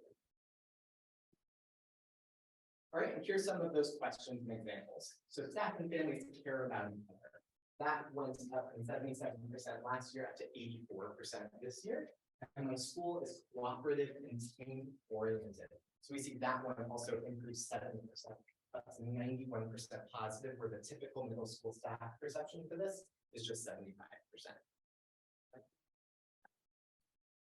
Another strength here, again, that culture theme, my school runs smoothly and my school's employees are committed to the success of the school. So I will name, both of these did see a slight decline from last year, but again, as we look at the typical middle school perception for staff, it is well above that. And here, just an example, if we disaggregate and look at the results by some groups here, we can see that there are some differing perceptions between how our support staff at Kent are responding to this question in the school runs smoothly versus our instructional staff. So that's just another way to look at the data. As we get into family and student data, you'll see more of these disaggregations. All right, and here's the areas of improvement. So this is what I was referring to in that diversity. So how often do you see people of diverse backgrounds in artwork and posters around your school? You can see that that did improve from last year to this year, 49% last year, 55% this year, but we're still about 9% lower than the typical middle school. And then this question, we have, when we ask some of these questions, we pull out different identity markers. So this one was specifically about socioeconomic status. So adults' perceptions of whether students value people from different incomes. And we can see that last year was 21%. This year it has improved 26%, but well below our national median of 58%. All right, and last thing to show here, actually we can probably just skip through this one, but that's just another example of breaking that data down. All right, I'm gonna turn it over to Heather for our family data. Wonderful. All right, so I'm gonna go through our elementary school family data first, and it's gonna be really similar to the flow of Jimmy, so I might not explain the charts and things as much, but if you have a question, please let me know. So areas of strength, we see relationships here with 90% of families rating questions within this theme positively. And we can see that's above 4% above our typical elementary school, and it's also an improvement from last year. We also saw increased perceptions from our general theme. So there's some questions here to show what these types of what is in our general theme. So example, I would recommend my school to parents seeking a school for their child. So 82% this year compared to 75 last year. And my child is getting a high quality education at the school, 83 this year compared to 74 last year. So increases in both of those questions around perceptions of the school in general. And then we see a difference here in school safety. So that was rated high for our elementary staff, and we see it as an area of improvement for our families.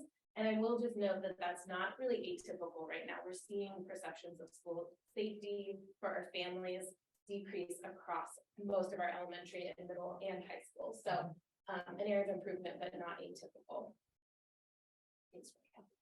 All right, so here's an example of some of those strengths. And so this is in the relationship theme, and you'll notice that it's about questions about administrators and staff. So we can see here administrators treat families with respect, 84 up from 70% last year, and just a little bit kind of right at typical there. And I feel comfortable approaching the administration about my concerns, 80% up 8% from last year. All right, this is some of the disaggregation that Jimmy was talking about. So you can see here those same questions about respect from administration, and then we have it disaggregated by language spoken at home here. So English, Spanish, and then other. And we can see how different family groups are responding there. And then down here, we have it disaggregated by general and special education. I just wanted to note the special education is all positive perceptions, which I think is really big for the question around I feel comfortable approaching school administration about my concerns. So that's a really big thing. All right, the strength in the general section around recommending the school was get 82% up from 75 last year and above typical. And then the question, my child is getting a high quality education at the school, 83 up from 74 last year and above typical as well. Okay, and finally, here are the areas of improvement around school safety. So my child's learning environment is safe. We see that at a 78% positive. And we can see it's right around typical for our elementary schools, but it is down from last year from 85. And then my child is safe from violence at school, 70%, which is down 10% from last year and is right at a typical elementary school. All right, and then some more disaggregation here. We can see we do ask questions, different questions around identity, and one is around are you a person of color, so family of color. And we can see here the different perceptions there for those who do identify as a person of color or not. And then we also have this general and special education disaggregation down here with the question of violence. And I do want to note that this we can see here is different from our last special education question. We do see some of those neutral answers in there. All right, so we're going to move on to middle school. I'm going to bring really quick to squeeze it all in 30 minutes. So areas of strength, DEI, we see that 14 out of 15 questions in this additional topic saw improvement from last year. And another strength is in the culture theme. So 78% of families rated questions in culture theme positively. And this is well above our average for our typical middle school. An area of improvement is around resourcing. So this is talking about any type of resourcing that a family would be looking at, whether it's physical things in their classroom or resources like access to mental health providing. So that's a big category, but we can see that the family perception dropped 14% in this theme. And it was the only theme that we saw is now lower than a typical middle school. All right, so some of these strengths in DEI. My school provides resources in the languages my family needs. We can see an 84% positive, up from last year and above typical by just 3%. And then my school took practices in place that include families of diverse backgrounds in community conversations. And this is at 66%, up 4% from last year and still above our typical, which is at 52%. Okay, and then the strength of culture, my school creates a friendly environment, 85% and well above our typical, and my school runs smoothly, similar to that question that we saw for staff. And we see this at an 88%, which is well above typical and 1 point up from last year. All right, here again, we see some of that disaggregation. So at the top, we're just having the disaggregation. We don't have the trend data above it like we did before. And it's broken down by race and ethnicity here. And I did just want to note our Latinx families, if we look at the strongly agrees, we see that our Latinx families are, and as well as our Asian or Asian American families are below other folks who have responded, their peers. And then when we look at my school running smoothly, this is just again our tech data. So we can see how it has increased over the last few years. All right, and finally, this theme of resourcing, which is our area of improvement. So we can see here, my school has the resources necessary to achieve learning goals, and this is down 10% positive from last year. And my school set high expectations for students. It's at 53. And this is down from last year and a little bit below our typical. All right, and then again, we have our disaggregation here, and we can see it by families of color and by language spoken at school. All right, so I'm going to pass it back to Jimmy for the star of the show, our students. All right, so as I mentioned before, when we look at our basic elementary student data and our 10th, 5th grade data, they both all took the elementary surveys. We're just reporting the 3s on that 1 to 3 scale.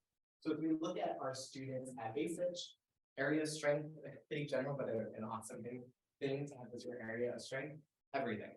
And results for the things were considered to be above typical in every single thing. Instructional methods saw the most improvement from last year to this year. So that's students' perceptions of the kinds of teaching mechanisms and instruction that's happening in the classroom. And you can see that that increased 6% from last year. And then relationships. So these are students' perceptions, specifically of relationships with teachers. And so students continue to grade relationships higher than the typical elementary school, 80% compared to 78%. One area of improvement that we had identified for basic students was the theme of culture. So this is student perceptions of, again, respect and fairness in an orderly classroom. And while scores are still above typical, student perceptions did decline from last year to this year. So some examples of that. So here in instructional methods, we have this question that the teacher asks you if you understand what you are learning. We have a 62% of students rating that yes, all the time. My teachers are doing that. And so that 2 on that 1 to 3 scale is like a sometimes. So I just want to name that because oftentimes when we're looking at the elementary data, the percent positives may feel a little low, but that's because those 3s are pretty strongly worded. It's like, yes, my teacher does this. Sometimes my teacher does this. So we can see 62% positive on that, 8% from last year. And then does your teacher tell you that you can do well if you try? We can see that 65% positive, up 5% from last year. Still slightly below our national median, but moving in the right direction. That's weird. I forwarded, but it didn't show up there. Oh, Oh, that's why maybe. Okay, let's see what happened. Oh, okay, hold on.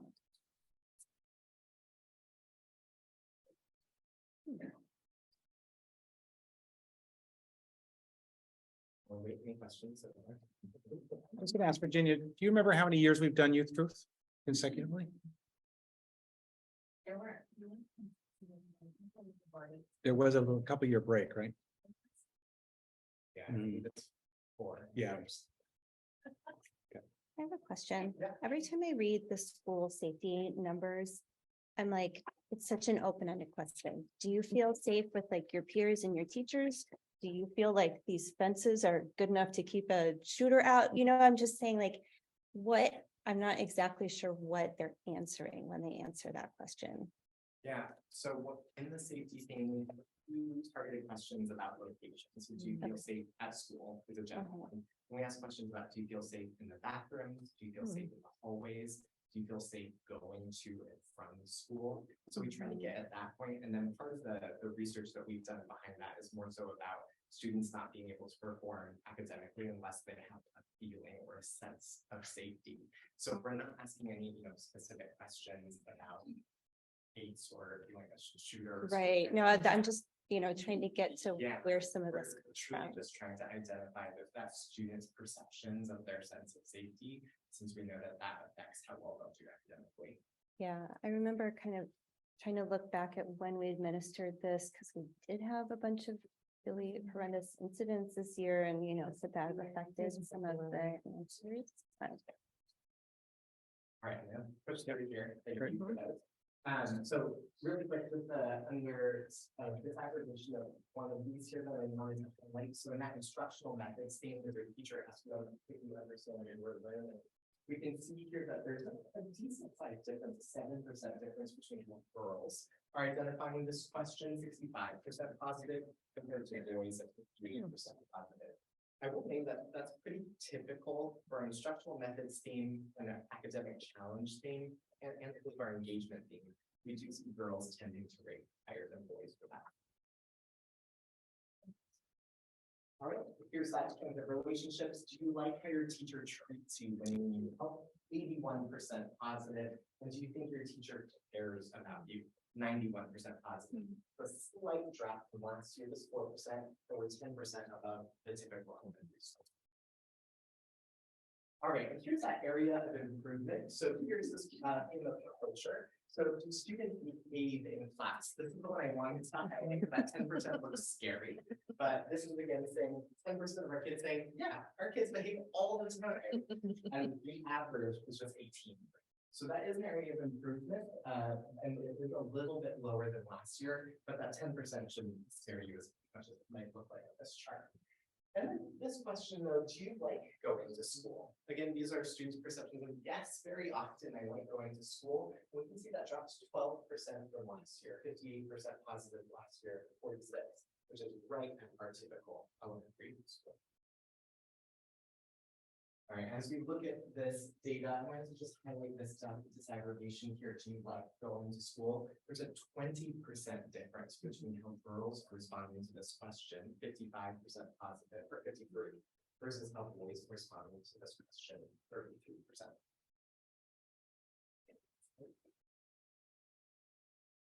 Okay, so let's look at our Kent student results. Again, this is going to be broken out by fifth graders taking the elementary version of the survey, and then our sixth through eighth graders. So areas of this strength for 5th through 8th grade, belonging and peer collaboration is an area of strength, and I believe that was an area of strength last year as well. So Kent's 5th grade students' perceptions of peer friendliness is above typical. And then for our 6th through 8th graders, 58% of our 6th through 8th graders are rating the questions within this theme positively, while 47% is the national median. Diversity and inclusion. We have topics that we added on to that 6th through 8th grade survey. There is a DEI additional topic for our elementary students, but it's relatively new, so we don't actually have trend data or comparative data for that one. But for our 6th through 8th graders, they rate well above typical in that DEI theme for almost all questions related to both inclusion and diversity. And then the last part here, an area of improvement, and this is a general area of improvement, it is trend data. So looking at last year's results to this year's results, we did see a decline in student perceptions in every single theme in the survey. What I want to note is that we are seeing that all over the country, specifically for middle school students. As we look at elementary data nationally and high school data nationally, we're not really seeing much of a change from last year to this year. We haven't done a ton of research on this yet. We're hoping to over the summer, but for our middle school students, there's a dramatic decline for middle school students across California and across the nation. So this is something that, first of all, concerning in our own community. It's not something that I was surprised by when looking at this data, because it's just a trend. And, you know, we're trying to fully understand, you know, where were these students during the pandemic, like where were they developmentally, what kinds of things have happened since then. So we're asking ourselves the same questions about what's going on in our middle schools right in the US. Is that just year to year, like from last year to this year, Yeah, or is that? last year to this year, this school year, huge drops for our middle school students. All right, so some examples of some of those positives. This is for our fifth graders, our students friendly to you, slight drop from last year, but above our national median. And then when we look into this data a little bit more, we do see some differences by race and ethnicity. So as we look at this here, we can see 71% of our white students are rating this question positively, while only 50% of our Hispanic students and 46% of our multiracial students are rating this question positively. Another strength here, it's belonging to peer collaboration, but now it's for our 6th through 8th graders. 52% of our students say they feel like a part of their school community. Again, it is a drop from last year, but it's still above the national median. And then this question about peer collaboration. So how often are you working on things with other students, even if your teacher doesn't ask or tell you to? That's 50%, essentially the same as last year. And if you can see, that's 18% higher than the typical middle school. So that really sense of there's some community and collaboration. If we break this down just a little bit, I wanted to show you here some differences that are important. And again, not always surprising, but if we look at this disaggregation by students identified as part of the LGBTQ community, we see that our LGBTQ students are just rating this 33% positive. And that's quite a bit lower than our non-LGBTQ students. And as we look at the data for the next question, that's disaggregated by students who identify as students of color. And we do see a pretty big difference here between how our students who do not identify as POC are rating this versus our students who identify as POC.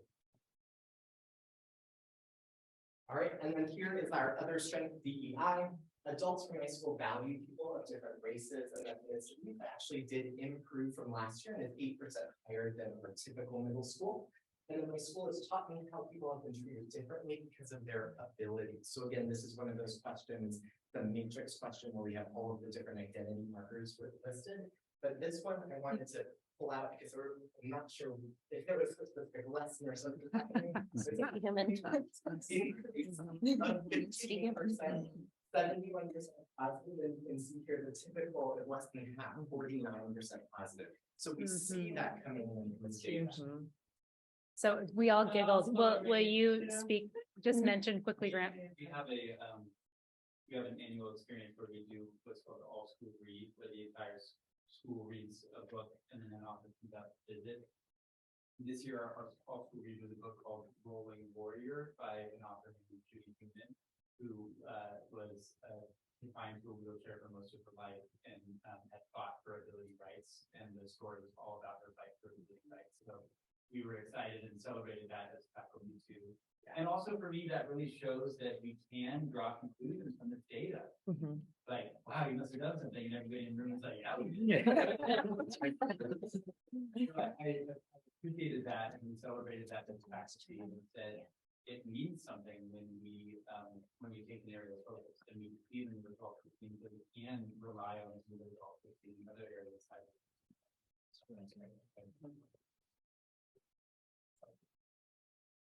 All right, and here's some of those areas of improvement. So this is just showing some of the trend data from last year. So there is treatment with respect. This one was a slight drop, but I just wanted to highlight that. That's around 6%. And then this one was a little bigger drop when in learning class helps me outside of school, so that relevance piece. Last year we were right on our typical middle school at 45%. Now we've seen that fall below by 8%. And as we pull this out a little bit more, we can see that there are differences when we disaggregate. So if we're looking at race and ethnicity, we see 86% of our students are rating, our white students are rating this question positively about teacher respect, while only 77% of our multiracial students and 75% of our Hispanic students And as we look at what I learn in class helps me outside of school, this is disaggregated by gender identity. And we can see that there is a big difference between students who identify as girls and boys. You can see that the pink and the green are agreeing, strongly agree. And then we see that our students who self-describe their gender are actually rating right on with where our girls are. And then a pretty big drop off for those students who identify as non-binary or gender non-conforming. But the story I wanted to pull actually out of this data is mostly just the difference between the girls and everyone else. All right, I recognize that. We're here to answer questions about all of this. And again, just a thank you to Virginia for inviting us to be here. I have some comments and questions, if I could start.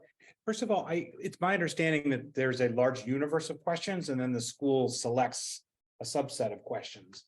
Can you just walk us through that process and how that works? Yeah, so we have a core survey. So the core survey is sort of a non-negotiable for us. Okay. Those include the themes of engagement, relationships, belonging, culture, academic challenge, instructional methods. Okay. And so that is not negotiable for us because we've done a lot of research and testing around those questions. And we have just actually completed a study that shows that those themes are directly related to things like reading proficiency, chronic absenteeism, and suspension rates. Beyond that, we have what we call additional topics. So they're still tested and valid questions, but this is an opportunity for school leaders and district leaders to be able to customize the survey by adding in questions such as all of the diversity and inclusion questions, emotional and mental health questions, and even school safety questions. Okay. So those are added on. We have some parameters about how much can be added just because we want the surveys to still be taken in a short amount of time and reliable. We recognize when students are past like the 20-minute mark, they kind of start clicking through and they don't finish. So we try to limit it to just about 2 additional topics. I noted some comment among the staff about PD and support, and that sort of feels like a big topic to me. Like PD is something that we pride ourselves in and is directly connected to so much we do here with resources. Can you talk a little bit about what's in that bucket and how many parts of that there are? Yeah, it's a pretty long topic, you can imagine. So professional development, we are talking about whether PD has been aligned with school priorities, whether they find value in the PD that's being offered to them. And then the support piece that's brought in is talking about, do you receive support from your admin? Do you receive support from fellow staff? Do you feel comfortable actually supporting other staff? So it's a pretty big topic. But it does have both of those things in there, professional development and support. And that would be the same across both schools. Yes. That body of questions. Yeah, the family and staff surveys are exactly the same across both schools. The only difference is I jotted down the disabilities thing, but the all school read and the through lines and all that stuff we talk about at Base-Edge and makes a big difference. So we're seeing that and we appreciate that. Thank you. This do students behave in class question that jumped out at me like it did to so many people. But once I saw the sometimes versus the never, it really answered the question for me. So I wish, have you tested the idea of having 5-part questions for even the younger kids? we have, and we just found that it wasn't really. It's too much, Because we're thinking about the readability for it. All of our elementary student surveys are written at the 2nd grade. Right. And once we add in more than that, it jumps up to about 6th grade reading level. Got it. It's unfortunate because it is kind of jarring, but hope everyone had a chance to dig through that a little bit and understand what's behind it. But thank you. I so encourage continuing to do Youth Truth. I think it's been so valuable the time that I've been on the board, and having a consistent data set like this is so valuable. I took this with my wife, but she was clicking it or like at Excel. Were there any like free text fields where people can write in stuff, and do we learn anything from that? So that's an option that Okay. we can have. The last 2 years, we had opted not to have that. We're anticipating that for next year, we would opt to bring that back in. Okay. Prior to my time here, there was some concerns about some of the feedback because it felt like it got personal. And David, Virginia, you might be able to speak to that experience, but we wanted to give it a little bit of space and bring this back. And so that's why we didn't have it there in the last couple of years.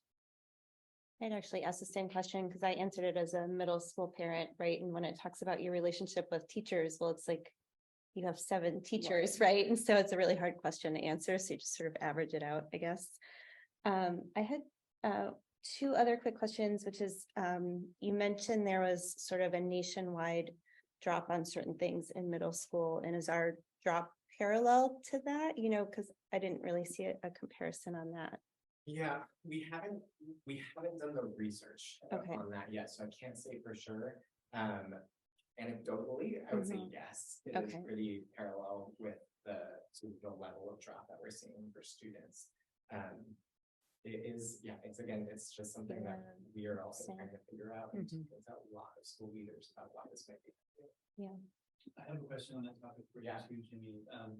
How frequently is the typical California school benchmark adjusted? Because I was wondering, we took this in February, and so the results come out in April, whenever we first saw them, maybe it was March, so schools take it all different times. So was that typical California middle school as of the date those results came out? Was that typical California middle school from the data last year? Because that was the point I was looking to as well. Declines mean something that's really important to us as we're trying to interpret that and look at comparative to a local California middle school. So I'm just wondering how frequently that's updated. It's updated every survey round. So whenever your results are published, our averages and our medians are also updated every single time. That's really helpful. Yeah. Family perception of safety at school, you said it declined all over the country. Yeah, Is that correct? again, this is just us meeting with districts throughout the year. We haven't done analysis on many of these things yet, but it's just, we see these perceptions, and I would say school safety, especially at the family level. And also I think a win is also at the staff level, but that's not something that we saw here. We're seeing school safety perceptions decline. It's interesting. It's not necessarily true for our students all the time, but it does feel really common for our families and pretty common for our staff. So I think the fact that that wasn't necessarily the trend with staff is also positive. More research on My general gestures of the world, the why. We really think, based on some of the comments that we do get from some families and staff, it has to do with a lot of just perceptions of gun violence. And I think also folks were off campus and returning to campus, and now we're fully back on campus. And so these feelings of safety are very different than when your student is at home with you. So that also I think is part of it as well. I had a couple of questions. Well, first, what really stood out was the culture piece at Basage. And I think it's a huge kudos for Marie and Anne Marie for bringing the culture almost 50%. I mean, that's really amazing. So that was my first, you guys are both really amazing. So thank you for all that you're doing. In terms of reoccurring themes that we see. So for example, I remember last year, the academic challenge at Kent was a concern last year, and it's a concern again this year. So what does the admin do with these reoccurring themes that we see to try to move that needle? I mean, you don't have to answer that now, but that's a question that I do have. And then another question is for Jimmy and Heather. I know you said that this is also done at Reed and Ross. And so off the top of your head, do you see any, are we pretty similar with those other schools? Or I know it's really hard to say, but. I think unfortunately, neither of us are the future partner. For them. Okay, got it. Okay. I am, and it's different a little further north, but for Nevada, trends are a bit higher here. Got it. In Nevada, when I'm saying that, and then thinking about Marin in general, trends in Kentfield are quite a bit higher than what we're seeing with other districts around the county. That's great. I would just take an opportunity to give a brief response to that question. Because, we looked at rigor, as I had mentioned. Right. Since students self-reported sense of challenge, and we do look at like on the individual question level. I mean, similar to how we did here. There was one that was really interesting for us to look at this year, which was in order to get a good grade, I need to work hard. And if I recall correctly, it was 79% of students responded in the affirmative to that question. And we analyzed that question because, as we know, we shifted our grading practices. Mhm. So what is a good grade now, and what is working hard mean? So that was an important discussion to have. And that particular question looks a little bit more positive, because there would be some implied challenge and hard work there.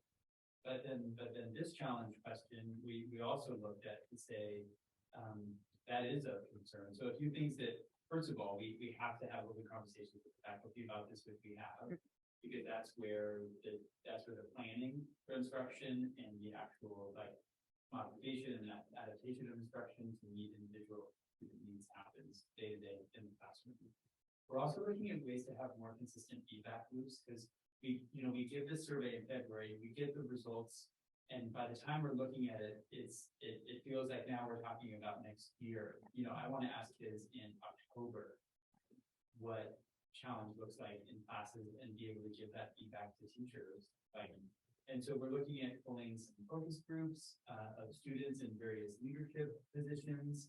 Just have some more lifetime data. We're gonna have to be careful and cautious about how we do so, because the intention is not to call out specific teachers as having very rigorous or not rigorous classrooms, but just a sense from students in 8th grade, for example. What is the level of challenge? What creates a sense of challenge in class? Is it having more autonomy? Is it having the ability to extend? Is it really understanding what exceeding and essential standards might look like and having an invitation to do so? So we're looking for some more consistent feedback loops. I want to continue with Youth Truth and very much value what we learn from it. And we often have more questions like we have right now. Well, why would they do that? With time to actually do something about it. So you'll notice on our system plan, we actually have that as a student, staff, and family goal for next year. It's finding ways to get feedback in a more consistent method. I'm just gonna say something similar, just in terms of our study, this grading work, we're hoping that will lend itself to more specific and differentiated instruction for students. So as we get more about students' fitness for standards, whether beginning, approaching, meeting, or exceeding, that our teachers are keeping that information and they're able to differentiate. How can I make this lesson, this experience appropriately rigorous for you, who may be at one level and another student who's at a not ready for a different level, and that's so that students can really feel like it is an appropriate challenge for them. So we'll see this continue to be refined as we work on our district-based grading work, and I'm hoping that sense of rigor will and continue to increase. Let's make one other comment about that based on the question that David asked too. So we just recently entered into an agreement with a organization called Marzano, who's going to come and do some site-based professional development and embedded coaching about standards-based feedback. So we have laid a foundation this year. We have shifted grading practices. We have a lot to learn and a lot to improve upon. And we're really going to be focusing on really clear proficiency scales and how those are used to plan instruction. And so I'm excited because the teachers are excited about that too. Let's accelerate our own learning in ways that will help differentiate for all students the manner in which that feedback is used to plan instruction. It relates to professional development because some teachers could be really excited about getting professional development and standards-based feedback.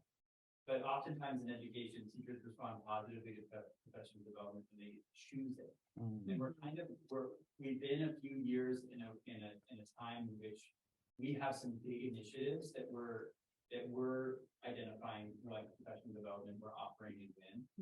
And so when I saw that professional development score, I again want to ask teachers more specifically, but one conclusion that I had drawn is we shifted grading practices and we had to spend almost all of our professional development helping teachers do that. If that wasn't kind of their thing, they may say, well, I didn't get to choose a lot of professional development this year. And going into next year, we're investing quite a bit of money and time and making it even better because that's what our students and our families and our students deserve. again, if you don't choose that for yourself, that might not feel positive. But we feel, and I mean, the collective, we are teacher leaders too, that's what our organization needs right now.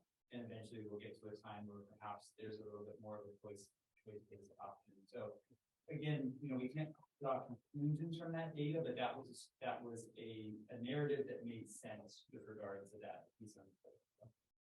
Thank you. This is Silver, and I do have two items. I saw the question around belonging, and one of the things I've been reading about a lot is that nationally third graders are especially having a strong senses of not belonging. So I'd be curious if you disaggregate by grade or if you've seen that. And then second, with the additional analysis you're going to be doing over the summer, is that a report that you provide back to your districts and like in an off report, a value added report, or is that something that they would see the results in next year's assessment results? Yeah, good question. When we think about the belonging theme, that's very interesting. I haven't read that. And typically when we disaggregate any of our elementary data by grade level, we are seeing that as students get older, their perceptions decline. So typically third graders rating higher than fourth, who's rating higher than fifth. I'm not sure if that's happening at basic. I don't remember off the top of my head what that data said. And then the second part of your question, yes, we do release national reports in the spring and the summer. We actually just released one that's about student learning since the pandemic until now, and looking at trends each academic year.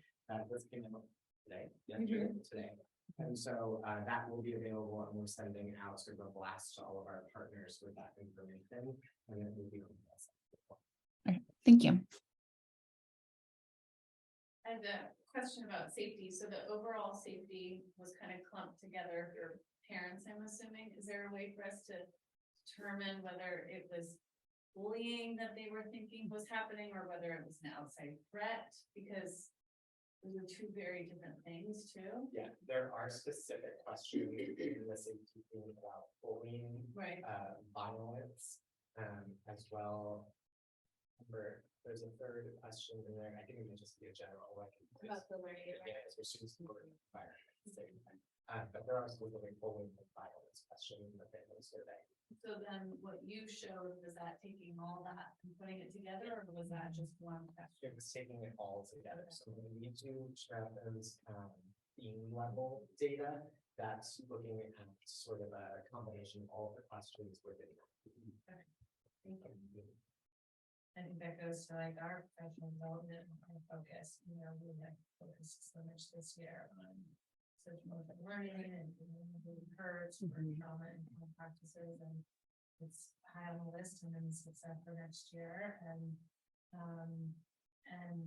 yet it isn't necessarily what teachers choose, although I do think that teachers are wanting additional skills and training with respect to how to deal with some behavior issues that we're seeing. They're naming that they're seeing things that they didn't see them. And so yeah, so hopefully that's an area in which we can improve some additional tools that we can use in the classroom. And then that coaching piece, I get to see Right. what's happening and how we're implementing what we're learning.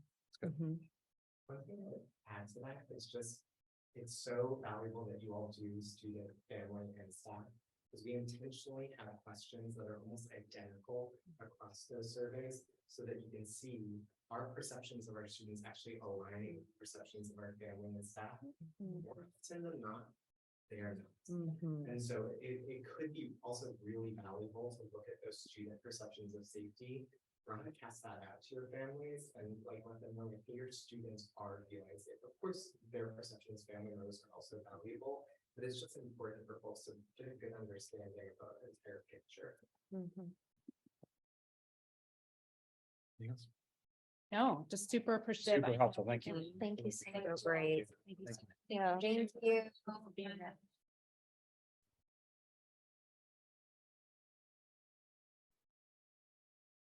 So we have two more things before we have a planned board break at 7:20. We've got Raquel's update, and then Greystone West is here to talk about facility planning. So I Yeah. think we should, would like to Do do that. that arrange so that we could have the facilities update. That's great.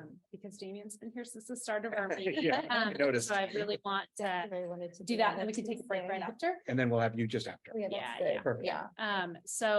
Damien, if you want to come on up while I get this up on the screen. So first and foremost, Damien Lee is here today from Greystone West, and we have been fortunate enough to begin working with him this year, or just, gosh, it feels like maybe about a month ago, we started some engagement. But Michael, actually, our new Executive Director of Fiscal Services, as Michael came on board, he said, we were talking about some of the facility plans, and he said, Raquel, I really think we need to talk about construction management, because these are some of the things we're talking about are pretty intense, and there's agencies out there that could really help us.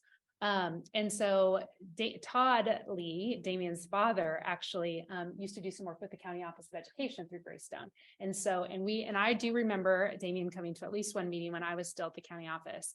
So this has been like a long-standing relationship. We've had the opportunity, myself and Michael, to work with this agency in the past.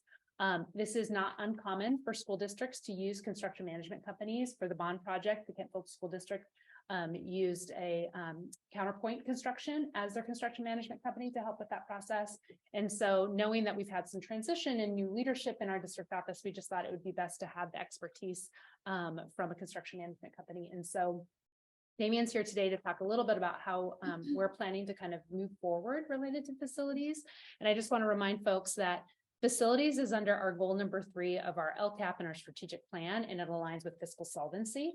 And so ultimately, utilizing the expertise of an agency like Greystone West and an expert like Damien really helps us prioritize what we need to get done.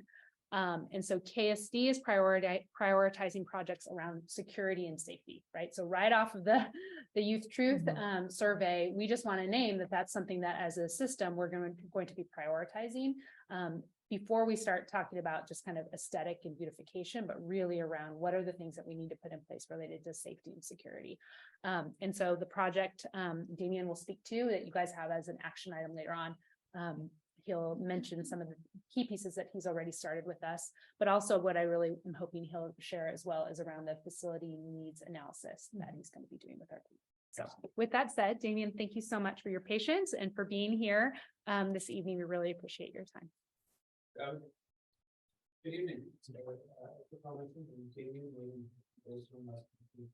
We are construction managers and we specialize in school construction. It's 95+% of what we do is rare for us to take from anything else. Business was founded 25 years ago around the project project. We've worked in really every school district in New England. K-12 education is a very strong focus for us. And we like to believe that we bring some focus to the needs of schools beyond the construction management. So, specializing in educational facilities allows us to understand not only what construction does and how it changes within schools, but also what school ongoing maintenance needs are, how we plan for that slightly differently, what we implement in terms of material selections and projects, in terms of the challenges that school districts face in their facilities. All of the things that we make effective on to adapt to the needs of schools, individually more than commercial construction, residential construction, and care.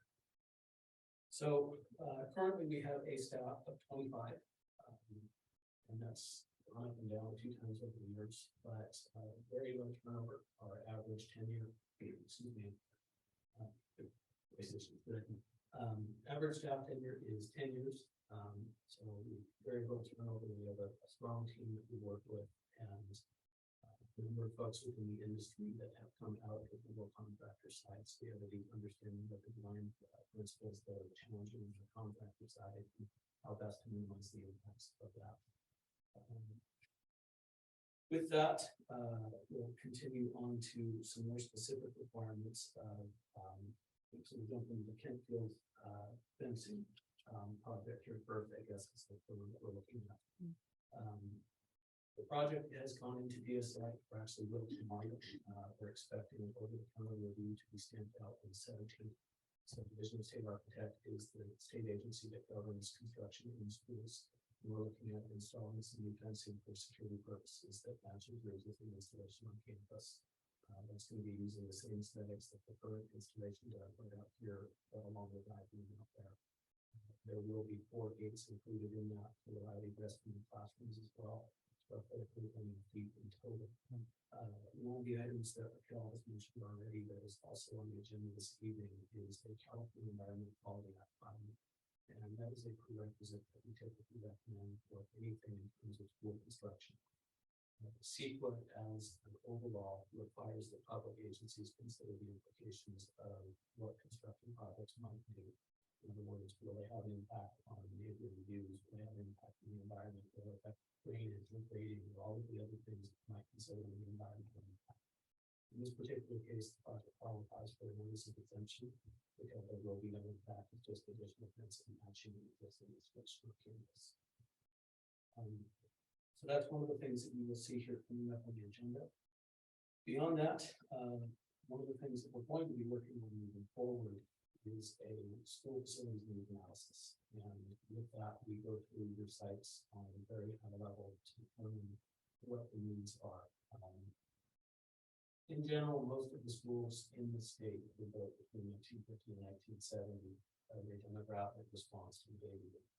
And the pure simple fact is that things are aging out. You'll see things in terms of infrastructure that are now beginning to fail. That previously have been reliable for their entire lifetime. Things that we consider beyond the obvious, beyond program needs. First is priority is safe, warm, and dry. Not particularly in any order, but if the school can accomplish those 3 things is an imperative. It's struggling to meet its day-to-day functions. Safe, warm, and dry is always the spot to start. Beyond that, we consider impacts for the programs, things that are right now not having the needs met.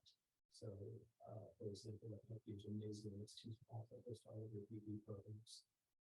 The things that are struggling to deliver the educational goals that the programs require. So programmatic expansion or programmatic impacts. Kind of the last thing was in the beautification projects was that we typically put those as a 3rd tier. Not because they're not important, but typically do work on focus. That's primary focus in the first 2 tiers of those. So as we go through the facilities, things you can take a look at typically are going to be ingress and egress to the site, conditions of the parking lots, conditions of parking, storm drains, roofs, siding, paint, electrical this, all of these things that for the most part on the day-to-day you never even think about. But we are taking a look at their condition and likelihood of failure, as well as a life cycle analysis for the last community that tells us we expect or need to be replaced. All of that allows you to get this constellation of data that you can use to plan future projects, future bonds, things of that nature, and ultimately assign cash flows to that data that you can expect when you money to fund these projects in the future.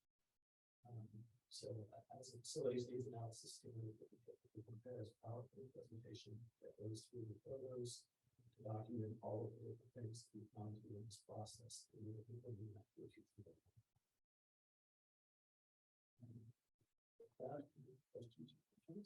Do you have an idea of a timeline for when that might happen and when we might hear from you on that facility needs? So we plan to get started in the next couple of weeks. Typically that process takes about a month to do that. Okay. It's somewhat dependent on board agendas that have to work with. I don't think you have a July meeting. We don't. So probably in August would be the most. Okay.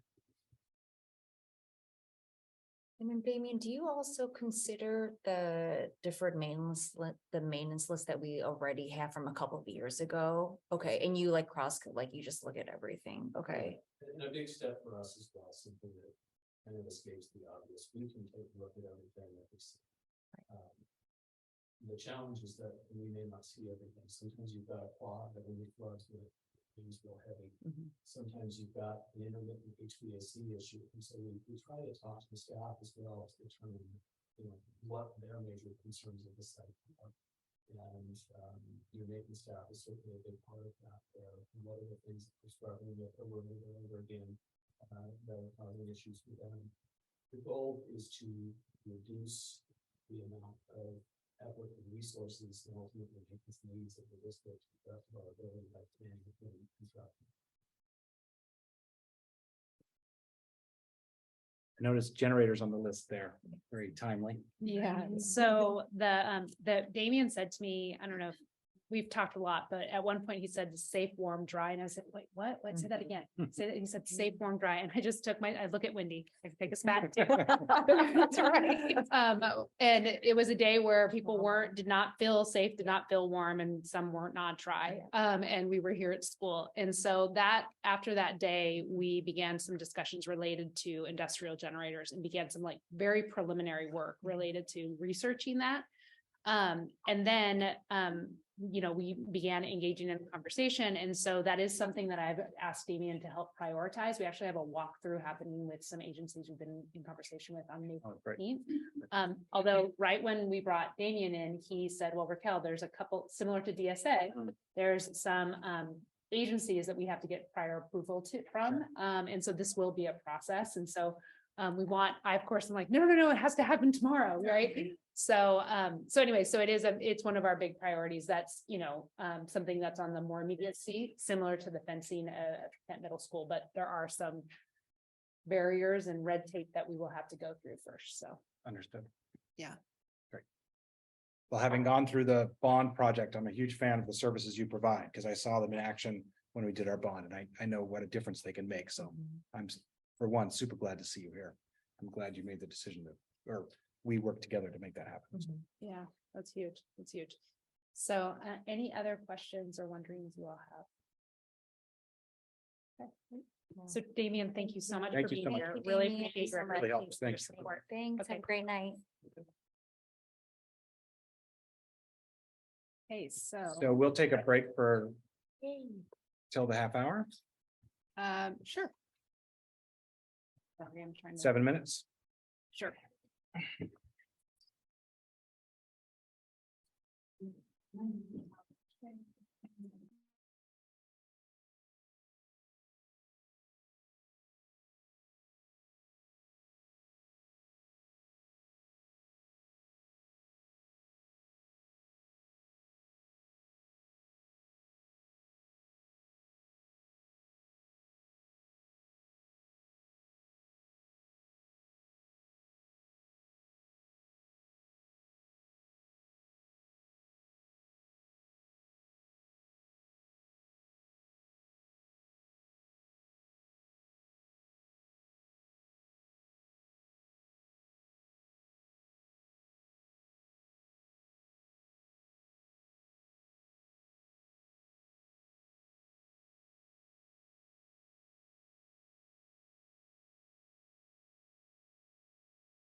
from Raquel's update. And then we'll get into consent and action. Okay. So superintendent updates. Things I'm going to go over is just some hot topics, the crossing guard issue. I just want to highlight that, equity and inclusion, and the home key project, and just some updates on where we are with that. I'll, at each board meeting, I've been giving an update related to Food for All. I'm changing that title of it to Universal Meals and highlighting the National School Lunch Program. Some information related to enrollment and staffing plans. And then we already heard from Greystone West and some updates on the facility. So we'll be done after the staffing plans related to my updates. So crossing guards, what I just want to name was on prior to the spring recess, I was notified by the Transportation Authority of Marin that they were recommending the elimination of 3 crossing guards that would impact the Kentfield School District. And so after I met with them, they shared with me there was going to be a Citizens Oversight Committee meeting and there was going to be a board meeting on April 27th.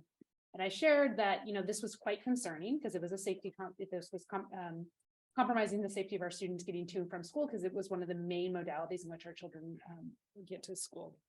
And so they said, well, we have this whole formula about the way in which we determine our crossing guards, and we have to have a cutoff. And so I put some communication out there to our community, and we had, I want to say 3 or 4 parents reached out to me from that communication. We also were able to solicit Heather McPhail-Schradian to step back in as a Safe Routes coordinator. And so she began to do some footwork just to kind of rattle the cages a bit to get some attention, speaking with the city of Larkspur, speaking with Supervisor Rice's office and her staff, speaking with the TAM board, attended a Safe Routes meeting. And ultimately we went to the meeting on the 27th of April. The commission listened, and we actually were the only school district that was represented at that meeting, and there were a number of crossing guards that were being reduced. And so what the commission decided at that time was that they would maintain one of the crossing guards, which was the Laurel Grove Suppressed Straight Guard, and they wanted to do a reevaluation. And so they were going to maintain that for the first 6 months after the start of the school year and let us know if it was going to be able to maintain for the rest of the school year. So we know that, we're excited about that, but we also know there's still work to be done because we have 2 other guards that were voted to be eliminated. So there's still conversations happening. One of the big things that stood out to me at that meeting that I did not hear with the TAM staff prior was this notion of a change of conditions. And so this statement was stated over and over that if there is a qualified change of conditions, then we have to do a recount. And there's a variety of factors from a school district standpoint. One of the change of conditions could be a change of grade level or an adjustment to grade levels. Well, we're taking on a new grade level over at Basic, transitional kindergarten. So that right there to me said, wait a second, we have a change of conditions. And then all the construction that's happening in those areas, it would also be considered a change of condition. So I'm continuing to lean on Heather McPhail-Schradian as our point person, although I am keeping myself engaged too at a level with some of our elected officials and wanting to re-engage the parent community that reached out to me. So as I mentioned, there were 4. So I didn't have like a significant number of parents reaching out to me directly. But I just want to put out there that there is ongoing work that's going to happen. And I did already was in communication with the TAM staff, Dan Cherrier, about next steps related to a reevaluation. Would the opening of Project Home Key also create a change in condition? Because that was the first thing that came to my mind for that the South Alicio Bonner. That's part of the construction that I mentioned. Okay. Yeah. So there's just a variety of things that we need to continue to look at. So again, I'll be leaning on Heather's support, but also keeping myself engaged as well. I want to be cognizant. Both of our assistant principals participate in Safe Routes to School meetings as representatives from our school sites. And somebody had asked me, well, will they be coming to all these meetings? And I said, no. My interest for our assistant principals is to really focus on the teaching and learning at the school sites. And so from my seat as superintendent, if I can come, I'll be there, but I don't want to take them away from their sites to engage in this work. If they're available and they can make it, and I'll keep them informed, but my expectation wouldn't be that it takes them away from opportunities in engaging with students and with staff. So just to know the work is still going on. And I put an update in the newsletter last night. So there's still more work to be done. So stay tuned. The next topic I wanted to touch on was the equity and inclusion work that's happening. And so this was something that Our board had approved based on a recommendation from our Equity and Inclusion Committee, maybe 2 years ago, or maybe 3 years ago, where we said we wanted to have a contract with Lori Watson. And we also identified Marcus Moore as two professional developers that we would work with. Lori was really around anti-bias education and really just kind of thinking about the way in which we acknowledge different cultures and bringing forward this notion of recognizing that we are at some level, our system is steeped in whiteness, what she means as whiteness. So we've done a lot of that work related to our staff and really kind of setting the foundation. And the idea with Marcus was he was more around the cultural responsive teaching in the classroom piece. And so we did do some work with Marcus, and there were some observations and work that was happening there. But as we've continued to evolve, I think you heard a little bit from both site principals about areas that they're focusing on. So we heard from Maria around the science of reading and the trauma-informed practices. And those practices really relate to culturally responsive teaching, related to how we're really thinking about the ways in which we're approaching our instruction to be sure all kids have access. And then we've also heard from Grant and Wendy speaking to the standards-based feedback and the standards-based grading, and really helping children take ownership of their learning and acknowledging the importance of rigor and relevancy. And so those are all key components related to culturally responsive teaching. And so want to just kind of name that we're committed to this work. It may not look it may not be that we have that may not look exactly like what people might identify or define as, well, are you doing culturally responsive teaching or not? But really having specific strategies and approaches to shift instructional practices in classrooms to make it more accessible for our students so that we can see the positive outcomes we want to see for them on the academic as well as the social emotional is really where we're trying to focus our work. With that said, we just had the opportunity, a number of us, the KSPTA, Kentfield Parent Teachers Association, hosted a training, was it last Friday? Gosh, was it just last Friday? With a presenter by the name of Tanisha Tate Austin. And Tanisha has been a long-standing educator in Marin County, classroom teacher, assistant principal, and she has left the field to do this work related to equity and inclusion work, and specifically working with parents, with teachers, with administrators. And she and I had crossed paths last spring when she was telling me about her changeover in her profession. And at the time I said, we're contracted with Lori. That's who we've been working with. And so she's been partnering up with Lori, and our interest, we have a year-to-year contract, but it was a multi-year proposal, right? So right now I'm in the throes of thinking about, okay, so how do we continue the work with Lori and or leverage that with Tanisha, because Tanisha is doing work across our county, so not just in one particular district. And really on that parent education piece, I think is something, and that's really where Lori has leveraged her work, as well as with the SLAM work, right, that we see with our students. Related to Marcus, I think we still have to have some conversations as an administrative team to determine if there's some work there we want to do. But I just wanted to bring that up out here. Tanisha has been reached out to me. I'm going to schedule to meet with her sometime in June, but also be doing that with Lori Watson as well. So just for the board to know that work is still ongoing. It's multifaceted, and it is a multi-year plan just for us as a system. And we would expect at a future meeting, you would come back to us with a proposal or a framework. Yeah, Great. with information about what we'll be doing. So the third topic I wanted to touch on was Project Home Key. And so you've seen this slide before, and next steps, and this is really just like the timeline of what's happening related to the project. So they are anticipating it to open in August of 2023, fully occupied by November, 40 plus individual adults experiencing homelessness. And this is really an idea that the idea is to support giving people that have been experiencing homelessness an opportunity to kind of remake themselves at some level. And so one of the things that's happening that's you'll be seeing some additional communication about is on May 16th, there will be a community update that will include the County of Marin, Episcopal Community Services, the agency that will be operating the program, and law enforcement coming together to share an update with our community. And so this is like co-hosted with the County of Marin, with Kentfield School District, with the Kent Woodlands Homeowners Association. So I just wanted people to know that that was happening. It's from 6:30 to 8 p.m. via Zoom. And so I'll be pushing out some like standalone messages to remind people to engage and participate.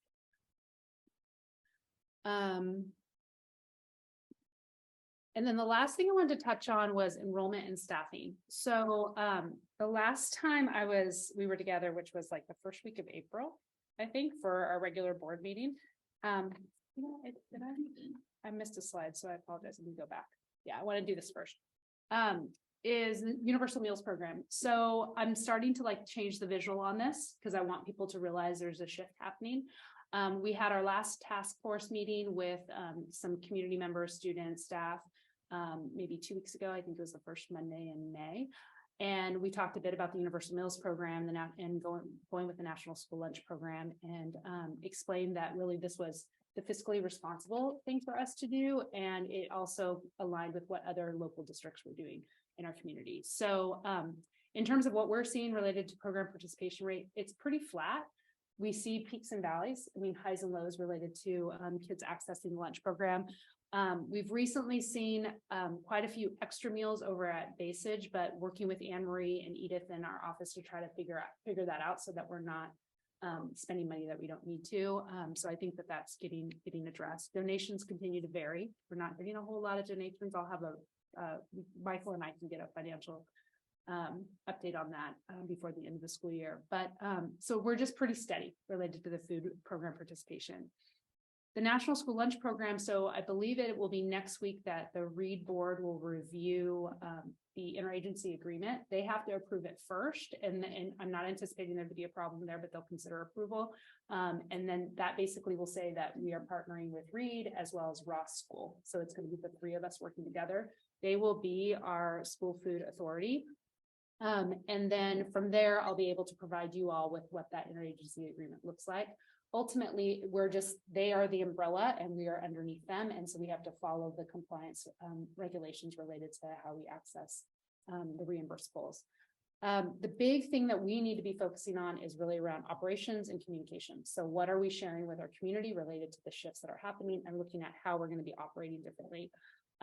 So fortunately, Anne Marie and Grant, the 2 point people from the sites, were able to go out and visit what the operations look like in the Reed Union School District. And I think they're taking that information, what learnings they can have from it, to provide a recommendation for the district office to help support whatever infrastructure they decide from the site level that they want to employ.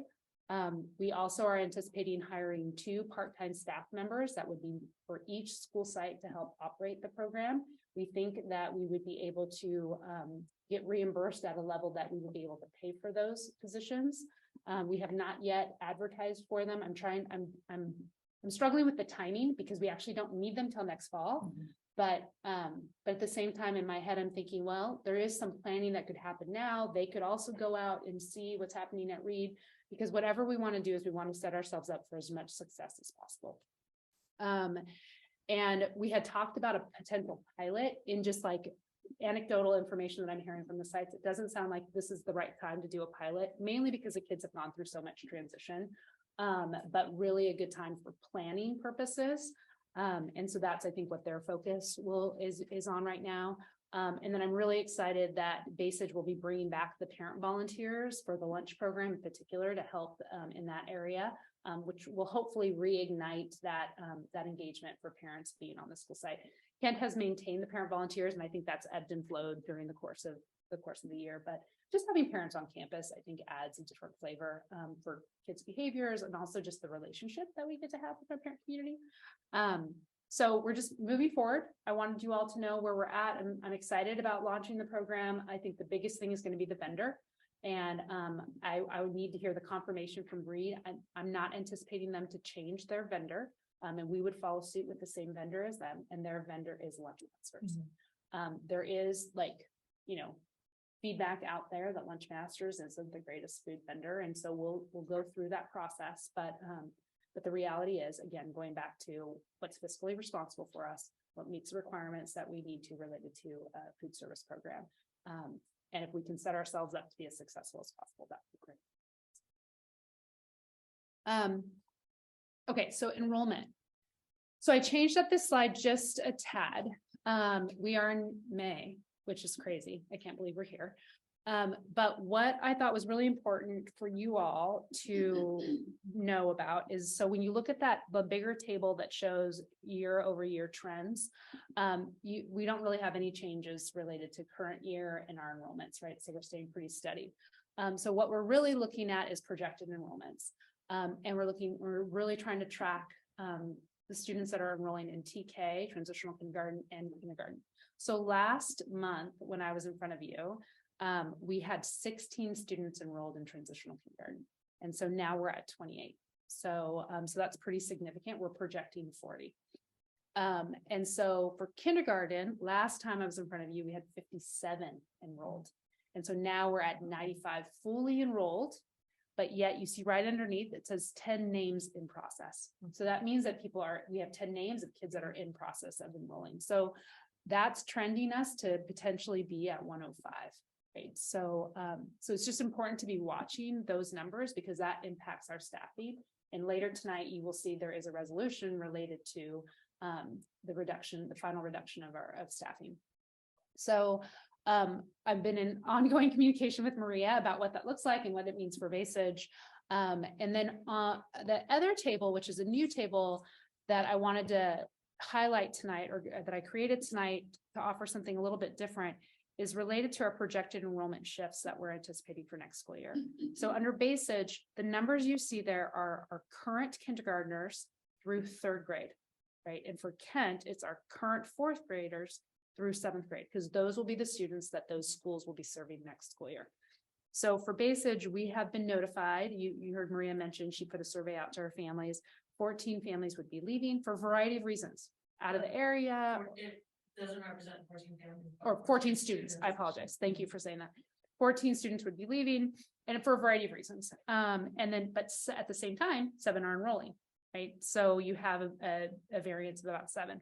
For Kent, you would have 3 students that are leaving, 6 are enrolling, and so you have a variance of 3 there on the positive end. So we end up with a difference of about 4 students district-wide right now, which is not like a significant shift of enrollment overall. So that to me, that plus the increase of the TK and K is saying to me, well, it looks like we may be in a spot where we don't need to provide a final reduction notification to our 2 multiple subject teachers.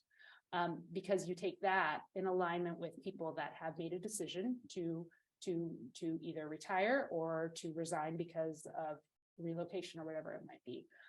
So anyway, so I just wanted you all to have how closely we're tracking this information. And we'll continue to have those conversations. And so Michael and I talked just briefly before this meeting where I was saying our numbers are shifting. And so our plan is to try to do as best budget planning as possible based on the numbers we have. Right? So that way we don't have some big shift at first interim to say, oh, we thought it was this, but then it was that. Right? So, any questions? Yes. So looking at the kindergarten numbers, are you planning on 4 kinder classes now? Right now, we're planning for 4. Okay. That's what we're staffing at for. And then on the National School Lunch Program, there was a mention of technology. Can you just walk us through the technology plan for Basage and for Kent? For the national, so the point of sale program. That's right. So what happens is there is a point of sale program. I think the program is called Mealtime. That we have to connect with our student information system. So our the 2 things sync together. So that way, when a child comes through the line, whether they type in a number or a code, or if they use a scanner or barcode, they are captured that they have received a lunch that day, and that lunch has all the components of a qualified national school lunch. And then we would capture that. And then that goes into our mealtime system that then says they met the compliance, so they should be reimbursed for that meal. Right. And Andrew and Jim are in communication with the consultant that has been working with Reed, and that's what. Okay. Perfect. Wanted to make sure everyone heard that because that's a critical component of having this break even and getting reimbursed. Thank you. Raquel, you might mention this. How many TCARES do we have right now? 26. 26. 25 actually, because one left, but it's coming back. Sorry. Oh, okay. And those 25 /26, are counted in that 95 number. Okay. For kindergarten. That would be, yeah, if we had 95 plus those 26. Awesome. Big jump in TK, right? From 16 to 28. The other thing I did is, I think that part of the reason we saw such an increase in kindergarten was because we just held the sneak peek, or the site just held their sneak peek and said, listen, you don't get to do sneak peek if you are not fully registered. So I think that really helped.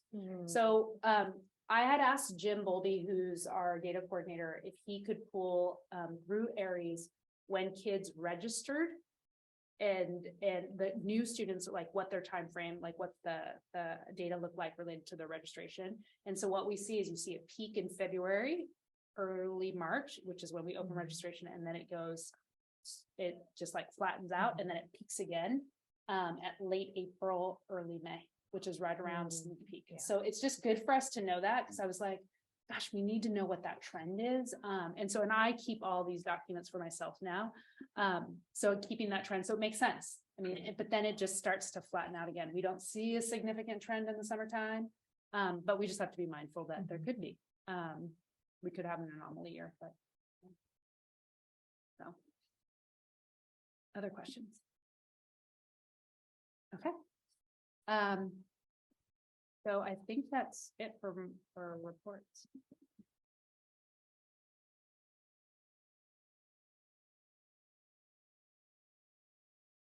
Okay. Consent items. What's that? Oh, moving on. Yeah, moving on. Yeah. Are we gonna have our our audience excused? Anything else? They're more than welcome to be excused. We typically stay through consent and action. Excellent. But if you guys want to go, I mean. It's been a long day already. Yeah. So moving on to the consent items, item L, looking for a motion to approve the consent items. So moved. Trustee Joseph, and a second, Second. trustee Irwin. Any discussion? There's nothing there that would be atypical. Any questions or discussion from the board? All those in favor? Aye. Any opposed? The consent items are adopted as presented. Moving on to the discussion action agenda. M1A, finance. Action, consider the approval of resolution number 16, notifying certain certificated employees of the decision not to reemploy or reduce their hours for the 23-24 school year. Looking for a motion. So moved. Trustee Joseph, looking for a second. Second. Trustee Irwin, any discussion? So I mentioned about our enrollment increasing and with shifting of staff. I contemplated, do I pull this? Do I not pull it? Do I adjust it? Just because the board approves this doesn't mean that those staff members have to be notified. Right. I want to have like one final conversation with Maria before that's finalized, but I'm the likelihood of actually notifying the 2 employees that are listed here is pretty slim at this point. But your request would be that we Approve approve the resolution presented. as presented, Yeah, just to Give give you- ourselves that. but then you flexibility. still have the flexibility. Okay. Any questions on that? All those in favor? Aye. Any opposed? M1A passes as proposed. Is Silver still on? Yeah, I'm here. Silver, just speak up if you need to jump in.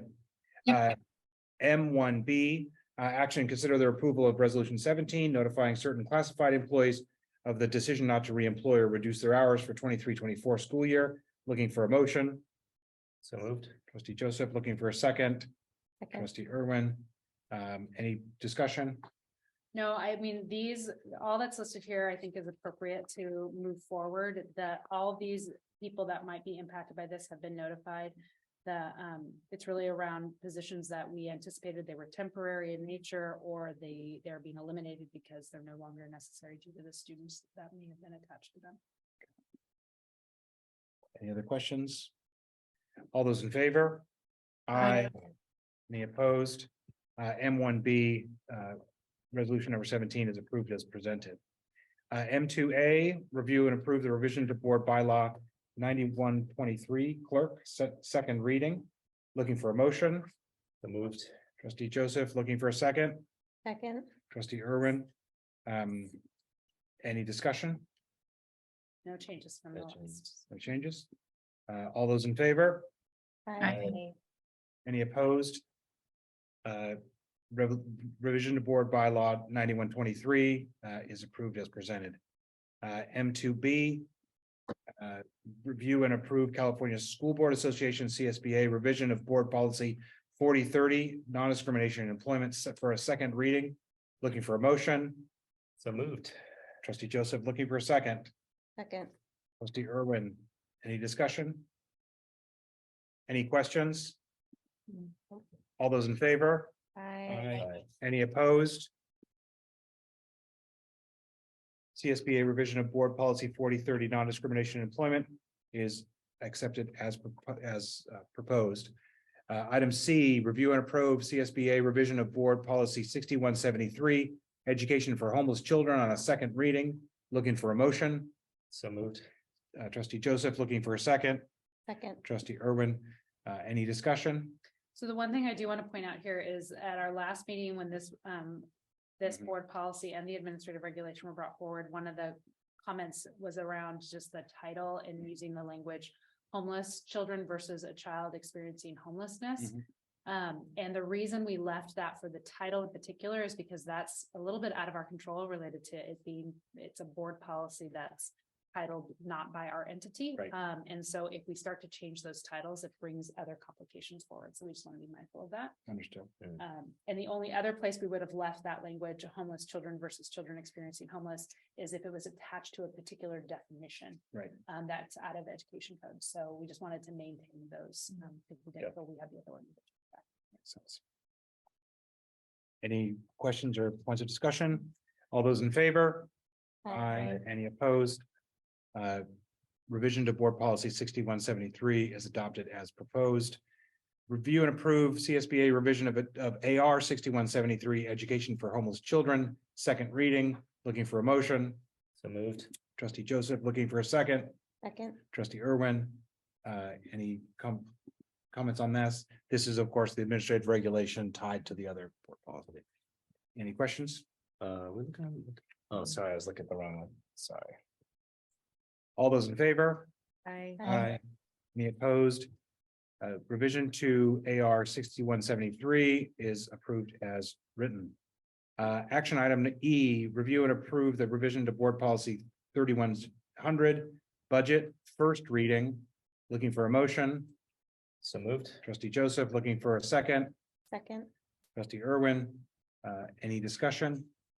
So this board policy is coming forward because there was some discussion amongst the board with an interest in having a board policy that provided some parameters related to a percentage of reserve level. Right. That was discussed through the subcommittee, the finance subcommittee, and the recommendation they made was, let's work towards increasing our reserve to the levels in which a fiscal advisor might identify for a community funded district. And let's move at either a 0.5% to 1% increase over time. Once we meet the threshold that they've recommended, then we're good. But so we tried to capture that language in here, and just know that whatever we do with board policies is there is the education code requirements that we have. Right. And we have to maintain that, and then we can have something more strict in a policy for ourselves. We can never be less strict. Right. So what we know is if we are above a 1,000 average daily attendance, we need a 3% reserve. Mhm. If we are below a 1,000 ADA, we need did I say 3%? No, You said 4%, 4% reserve. So anyway, so those are just the parameters that we have. So what you have here, you'll see, I think it's on page 2 of the board policy is the language that we added to address, giving us some more parameters related to our reserve. And this is for first reading. First reading now. First reading. So now would be the time for board members to offer any additional feedback or suggestions. I just have a quick question. So, this is with legal requirements, but also the recommendations of, like financial advisors, correct? Yeah, so when we say financial advisors, so it'd be some school management crisis team, so Mhm. PICMAT or School Services of California. So agencies that work in this field and they give guidance to school districts. I had shared something with Raquel. It's my first time seeing this, just, it feels like an intention versus like a must do, and is that the intention here? And can we put a little bit more teeth into it? As it was my question, and is that not the intention here? It's just a signal of what we're intending to do? Yeah. So my reading of this at this stage is it's an intention and it's sort of directionally moving this direction. We have in the past had a board policy of having additional reserve requirements that we've imposed upon ourselves. Correct? So we Actually- researched to see if there was a policy, but not a policy that was in writing like this. I see. I think there was a policy or a slash practice similar it. to the other practices we might have. But there was nothing kind of written that was adopted by the board. I would propose that we signal this as an intention for now, and we can always have the opportunity to strengthen it going forward.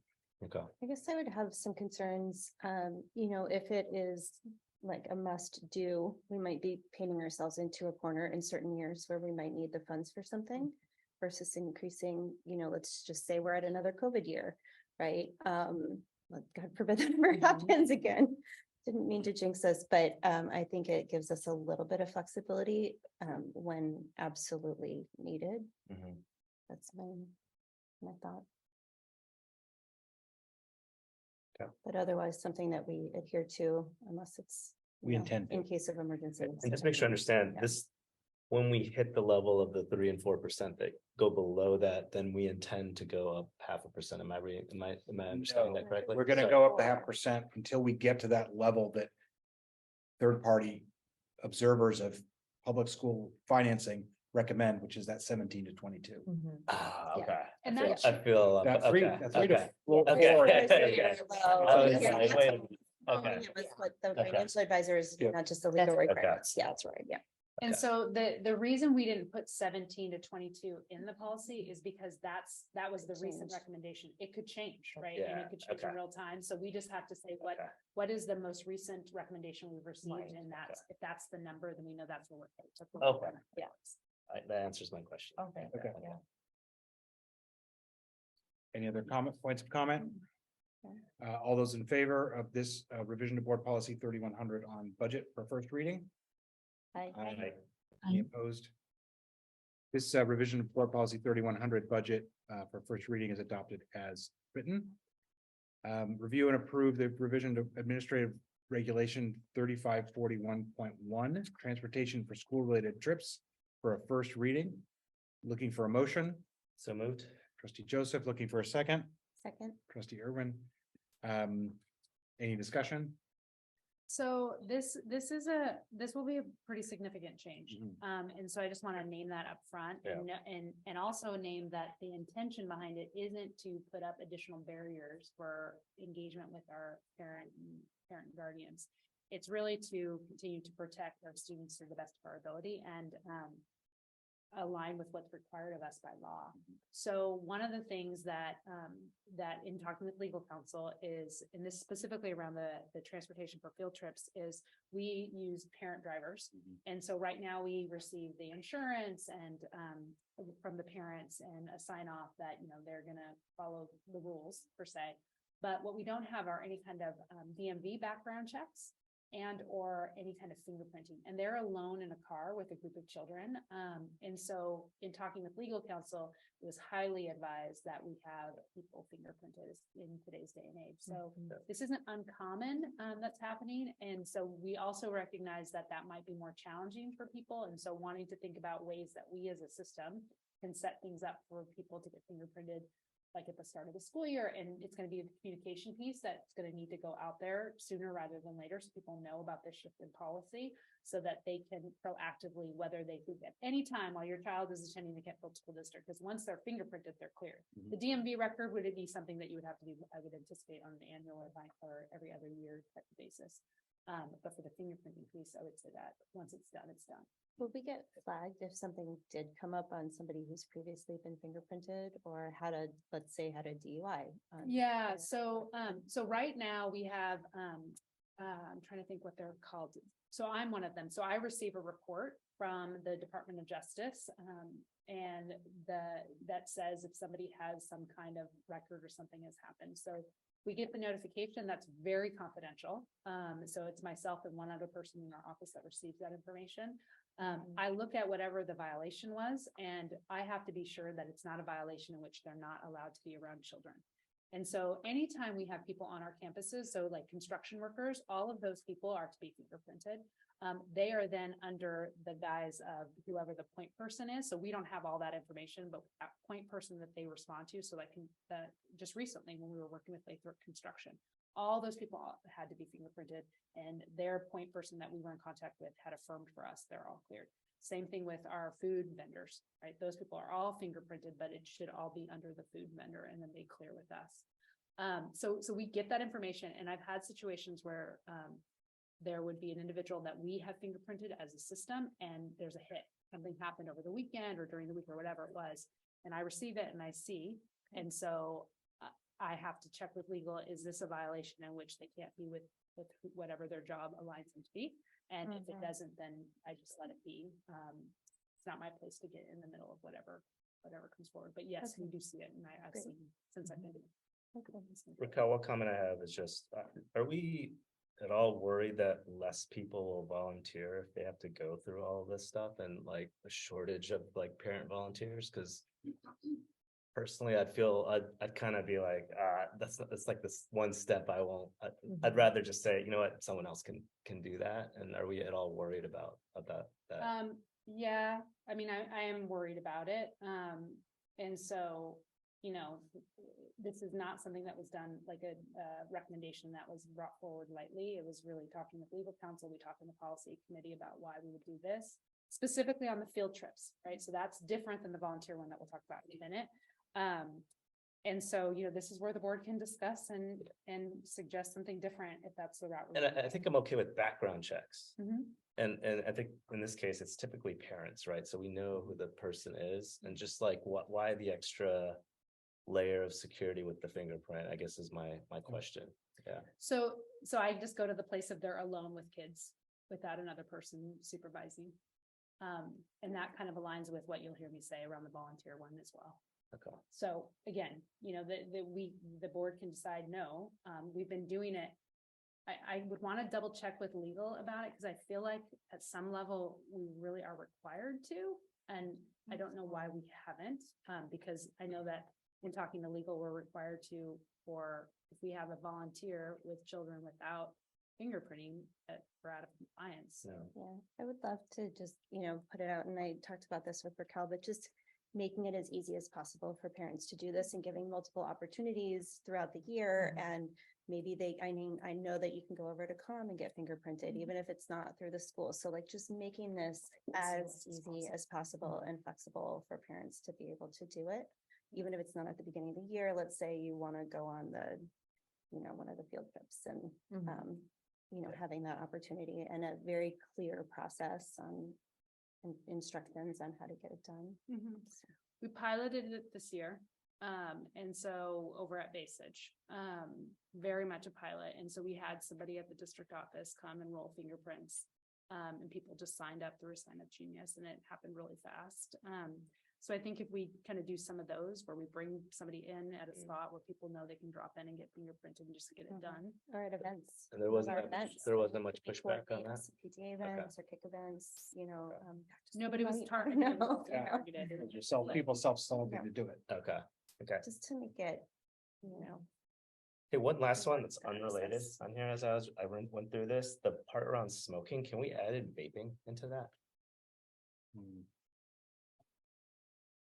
We could, yeah. yeah. I wonder if vaping is also considered smoking. Is it? I think it might be in a lot of situations. Okay. Be worth checking to Hard see if to it have needs to be called out clarity. separately. Yeah.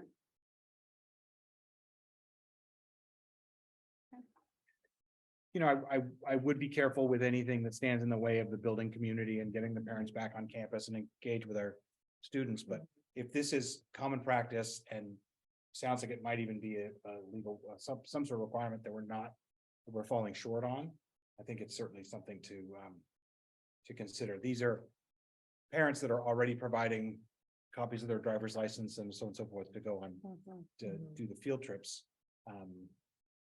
So I feel like it's, I'm gonna go ahead and support this. And I think bottom line, it's keeping our kids safe.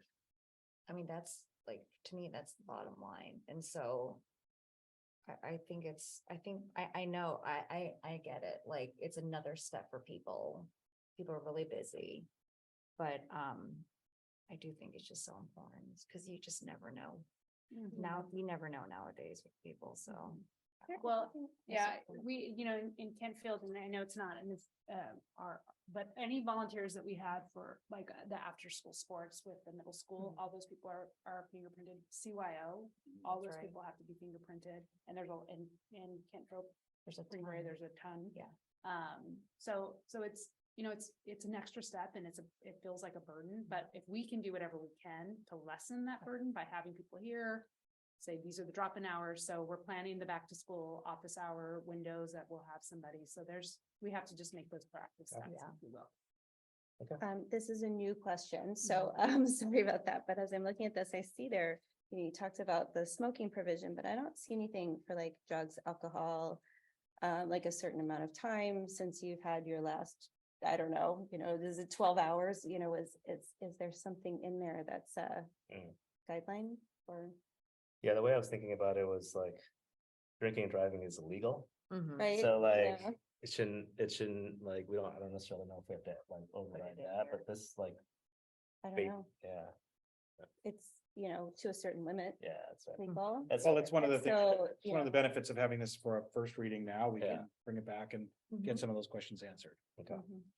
So with some of those questions Yeah. studied about vaping and so on and so forth, are we good to Yeah. proceed on this? Yeah. for First reading? Yeah. All those in favor? Aye. Any opposed? Revision to AR 3541.1 is adopted for first reading as presented.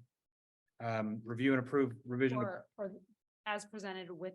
as presented with research to follow.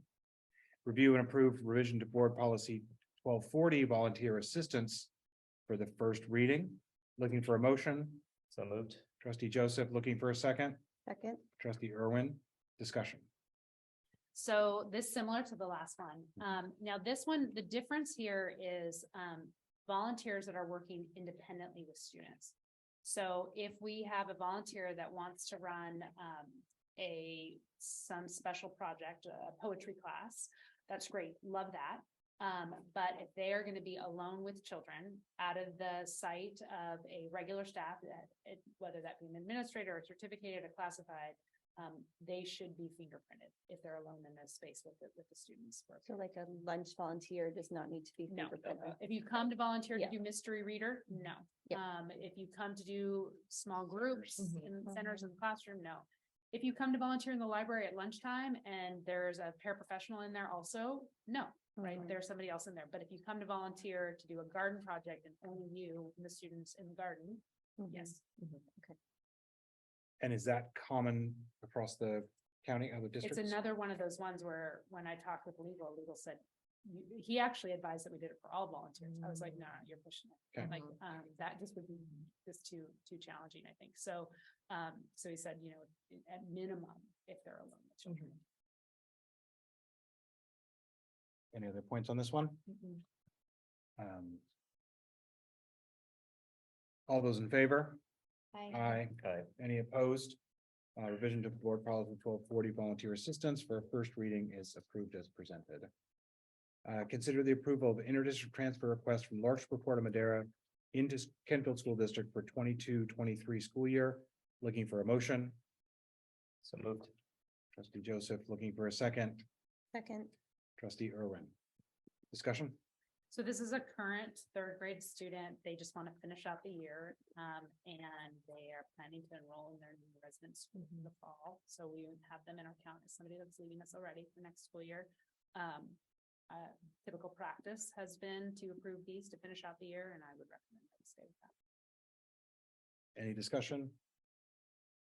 As reminding the typical practice is to approve these for the finalization of the current year. All those in favor? Aye. Any opposed? The inter-district transfer for the remainder of this year is approved. 3A on facilities, consider the ratification of the architect agreement with KQA for ongoing modernization services amount not to exceed $24,000. Looking for a motion, So moved. looking for a second, Second, trustee Irwin. Discussion? So anytime we have a project that's gonna be DSA reviewed, you're gonna need an architect typically. So even for the generator, we may need to have an architect. So this is the fencing project. They needed to come out, do the drawings, submit that to DSA. It's not for sure that we'll expend that amount, but this is based on their rates that's enclosed in the document. And QKA, because we've used QKA, they were part of our barn project, and they're very familiar with the school district. Any other points of discussion or questions? All those in favor? Aye. The architect agreement with QKA is ratified as presented. Topic 3B, facilities, consider the approval of the file notice of exemption for the Kent Middle School Friends Project. Looking for a motion. So moved. Trustee Joseph, looking for a second. second, Trustee Irwin. Any discussion? No, you heard Damian mention the CEQA exemption that he advised on, and I will just say this is the first example of, we had no idea we needed a CEQA exemption, right? So it was really great to have that expertise at the table, so. Agreed. this will go further. All those in favor? Aye. Any opposed? The action is approved as presented. Okay, I have to just say this one. I know we're gonna get to let our friends leave for the evening, but Grant and Wendy, doesn't it feel great? It really feels like the fencing project's gonna happen. So I just had to say that. So, nice to have that. Yeah. Safe, dry and warm, right? Yes. Yeah. Right. start with safe. So in governance, we're talking about the board meeting highlights. Thank you all for. And we're being here thanking tonight. everyone for being here. Thank you. Thank you guys. Great job. I thought that the educational showcase as always was great, but I think it was exceptionally good to be reminded of the benefits we have for going out in the community and having that creek and that nature area right there. I think anything we could do to highlight that would be great.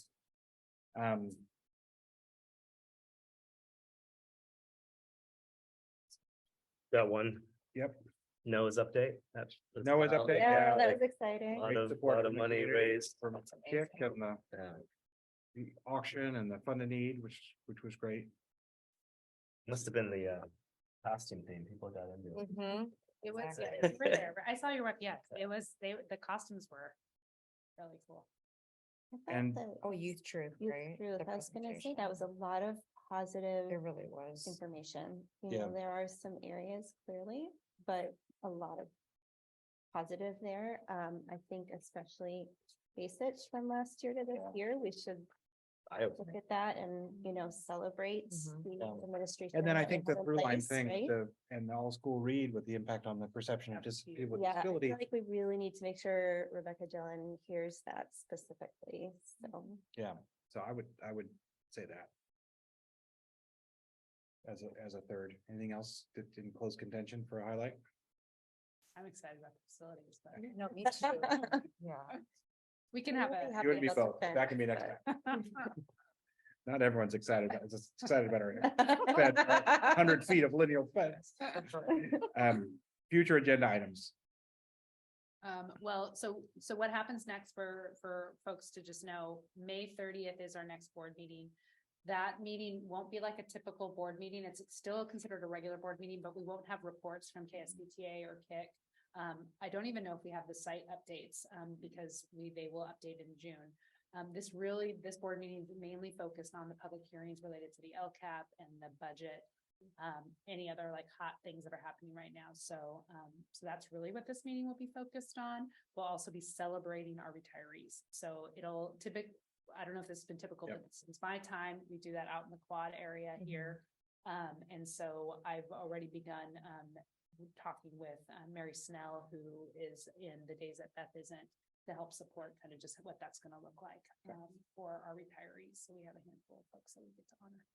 And then the other people that I hope to honor, and I didn't mention them earlier, I'm remiss in that, is our Golden Bell recipients. Oh, yeah. And so we have 4 Golden Bell recipients that you all are aware of: Aaron Early, special education teacher at Basage, Aiden DeCurian, who's a paraprofessional over at Basage, Ron Pembleton, science teacher here at Kent, and Jim Boldy, our data coordinator that supports the district. And I have not shared this with them yet, but also Myrna Richmond is going to be honored. as a good. listening partner. So Great. I've not yet announced that to them, but I will. Okay. Is there anything else that people want to put on the future agenda? Anything on the horizon? I think we're going to keep talking about, I mean, digital citizenship is going to keep coming up. I think we're going to follow up on the very good start of the special ed thing that we had Yes. today, which is very Yeah, good. that will be here on the May 30th meeting. Good. Special ed presentation. I think if people had questions, we got kind of rushed there at the end. If people have other questions, or clarifying questions or other things, I think we could work those in. One thing of note, and I'm not sure if this is an agenda item or not, but we saw parents feeling like the schools were less resourced this year than last year, and that feels like that comes back to the board. That's surprising. Right, we saw a dip You can. in that, and I don't know, did we actually provide that, right? I'm pretty new to the board, I don't know what the difference is.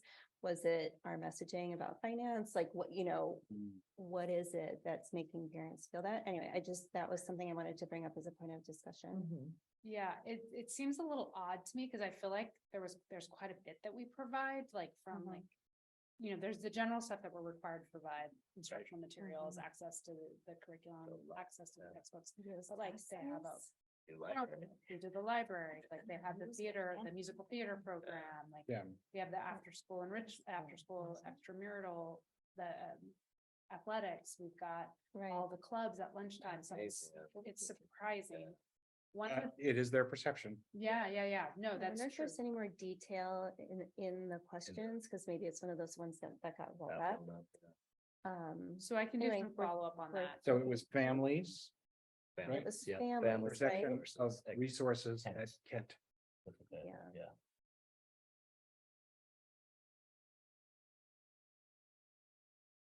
And I appreciated the color that they provided on the PD. Mhm. Because that had been on my list to discuss also, like, Yeah. what are we not doing this year? But Right. It makes sense. Yeah, that makes that sense. And just can I just touch on Yeah, that for please. a moment, because it was mentioned and Grant mentioned the Marzano. So one of the things that I had talked to the administrators about, I want to say it was in February, is I asked them to provide a proposal related to professional development based on what they were seeing for their teams and how they would embed that into their SIPSAs that would ultimately get embedded into the LCAPs. So both site administrations provided me by the 24th of April a proposal of what they'd like to see happen related to professional development next year. And I said, don't be shy on doing multi-year. And their focused funding that they would utilize were the educator effectiveness dollars, as well as the Title II dollars, which are supposed to be focused on professional development. And I really told them to look at what do you want, what do you believe needs to be done for your sites, and try not to get stuck on the money side of it, because if there's a will, in my mind, there's a way, right? So just if you have clear plans as to why you want to do it, how you're going to measure it, what it's going to look like, calendar it out, then as a system, I think it's contingent upon us to find ways to make that happen. Because then we can, they'll hold themselves accountable because they created this plan and they said, this is what we're committed to doing. So both site administrations presented plans to me. I've talked through the plan with Grant, so, given him the green light and figured out how we're going to do that with building it into our budget for next school year. And Maria has presented her plan, and her and I need to do some more work on that. But again, I'm fully supportive of how she wants to move that for her team members. So just to know that's happening. Right. So I'm just looking back at my notes. So parents felt we were under-resourced and students felt under-challenged. So that's the thing I wanted to just tack on there. That was Yeah. another Well, that's interesting what I asked point. Fran about earlier, Mhm. like those common themes year after Right, year, right? right. Like, what are they doing about it? Yeah. Yeah.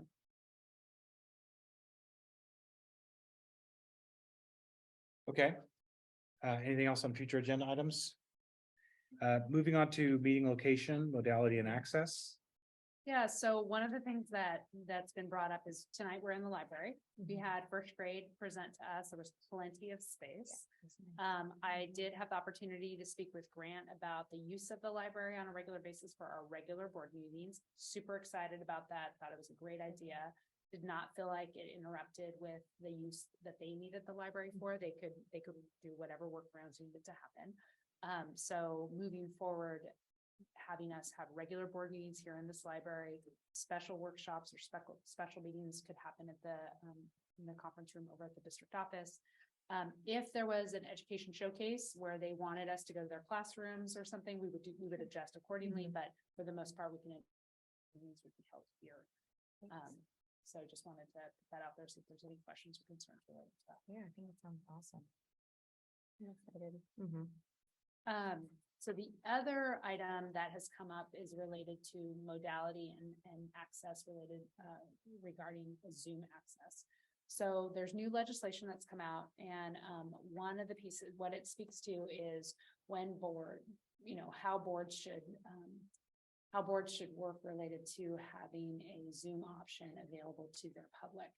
And so this board made a decision back in, maybe it was December, to no longer have live stream option, but rather to move towards a audio recording. So record the meeting on audio only, and then post that for 6 months. After further discussion and focusing on our goal as a unit to be more accessible to our community, there's an interest in saying, okay, is there a way for us to make our meetings more available for our public?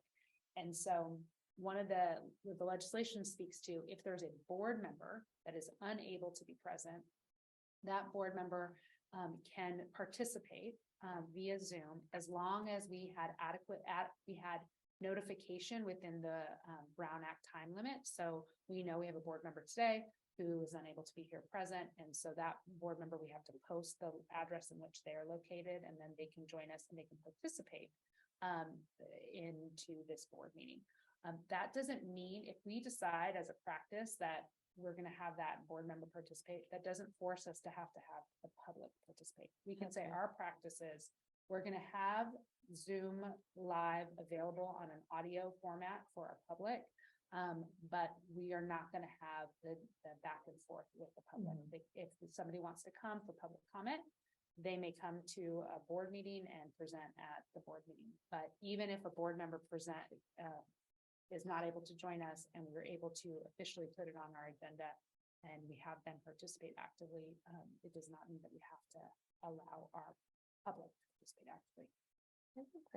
Sorry. So the third thing I want to say about that is, there are situations in which you would have to shift your practice. So for example, if it was the day of the board meeting, we were anticipating all 5 board members were here, and we got a message that board member A was unable to join and wanted to join via Zoom.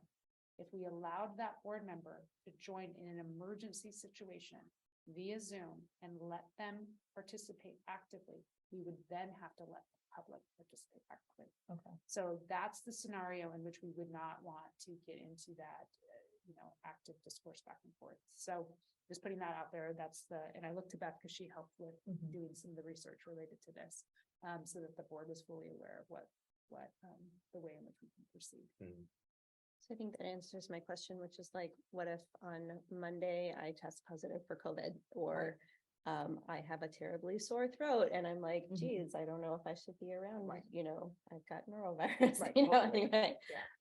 So what would happen in that scenario was, we would decide among ourselves whether I should participate via Zoom or not at all, right? Is what we would? Yeah. Okay. Right. And if you did decide to participate by Zoom, we would be Everybody, legally it's open required to to have a everybody. dynamic Zoom Yep. option for the public. Yeah, that makes sense. Okay. The emergency situations are also very restricted by the law. It's a new law that allows this to even occur, and it's very limited circumstances that you can not attend remotely under an emergency circumstance. They're listed what the reasons that you can do that are, and if you do it, you have to have the public fully participate. Okay. So there's a couple of different options. I just want to make sure that we're all clear on this, right? So dynamic Zoom is something that we've thought about and really puts quite a significant burden on us being effective as a governance team, right? So that's not an option I think that people want to have. Zoom audio live, like in real time going out. Zoom audio recorded, posted the next day. And then how long those things are retained. So our thinking is how long we would keep it is we would, and this is what, other boards are doing. So we had said this 6-month time frame, but what seems to make best sense is record. So this is recorded. We post it as quickly as possible because we have it uploaded to YouTube, post it as quickly as possible. And then it stays on the website until we're ready to post the next board meeting. So for example, May 9th board meeting will get posted within the next 48 hours at the latest, I would anticipate. And then it would come down when the May 30th. Be replaced by. Or replaced by the May Okay, 30th. that makes sense. And then the minutes for that May 9th meeting would then be in the record of the May 30th meeting. Okay. And then what about the June 13th meeting or whatever it is? That would stay up all the way through till August? Yeah, Okay. unless we want to take it down within 30 days from the time frame. Should we cover that case or should we just keep it simple with? I would keep it. I don't know, I'm two minds about that. 45 days or the next meeting, whichever comes first. Yeah, Yeah, that makes that's good. sense.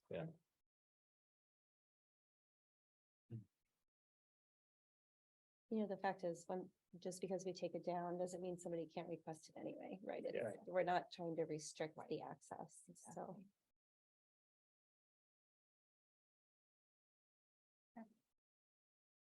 And we, have a facility, very welcoming and open facility for people to join us as well, so.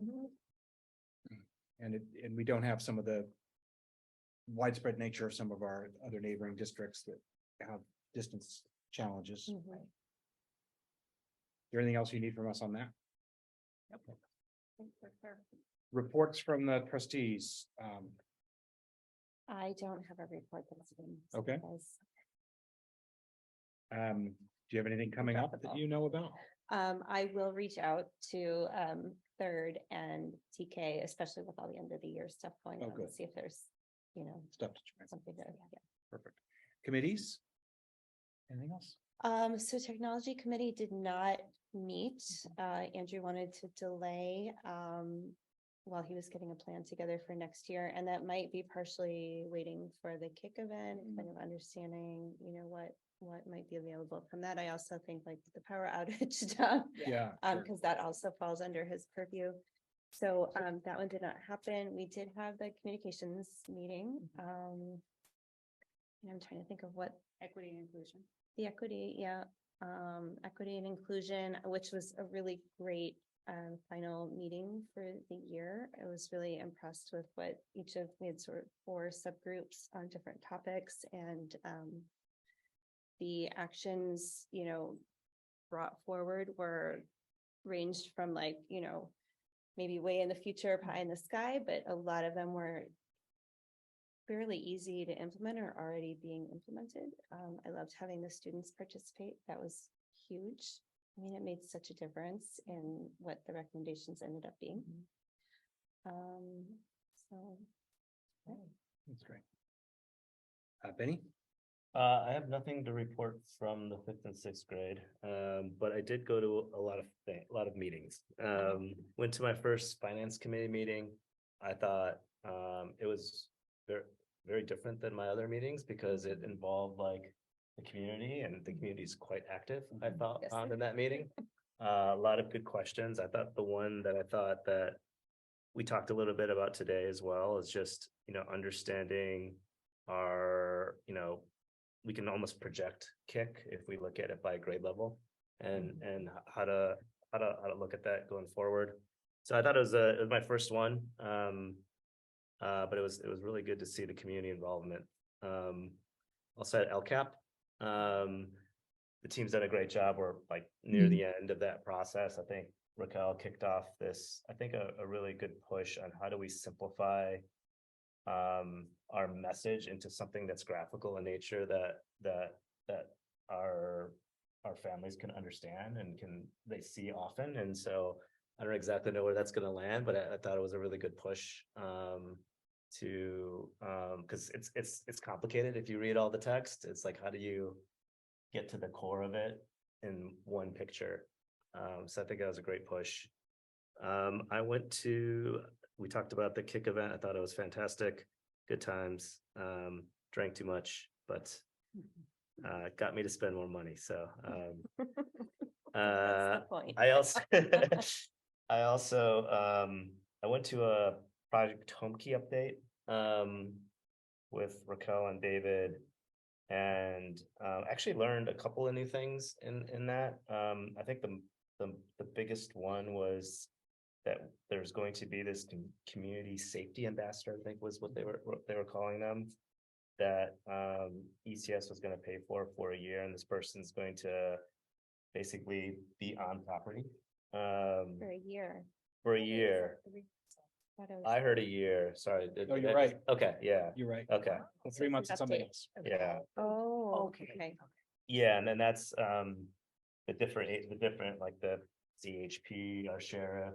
I think it's our sheriff. It's gonna be there for 3 months, but I think I got the impression. I think there's still more work to do, how they're gonna coordinate their time, and I think that's some input we gave to them of like, we don't need all of you to be there the first 3 months. How do we like kind of stagger things to create enough coverage? So they're going to take that feedback and come back to us. So I mean, it was a better meeting than I thought it was going to be. I don't know how you all felt, but that's it. That's it for me. Yeah. Did Silver come back on? She had to turn her camera off for a minute. Yeah, I'm here. Hi. Do you have some reports from your grades or from committees and things? A very small report, but I am going to visit the fourth graders this Friday. I'm super excited about that. Unfortunately, the kindergartner Bon Air choir and stuff overlap with when I'm not in town, but I'm excited to see the fourth graders. I was part of the policy meeting with our team, and so you saw the output of that today, and that's all I have to share. Okay. My reports are on LCAP. Raquel has done an excellent job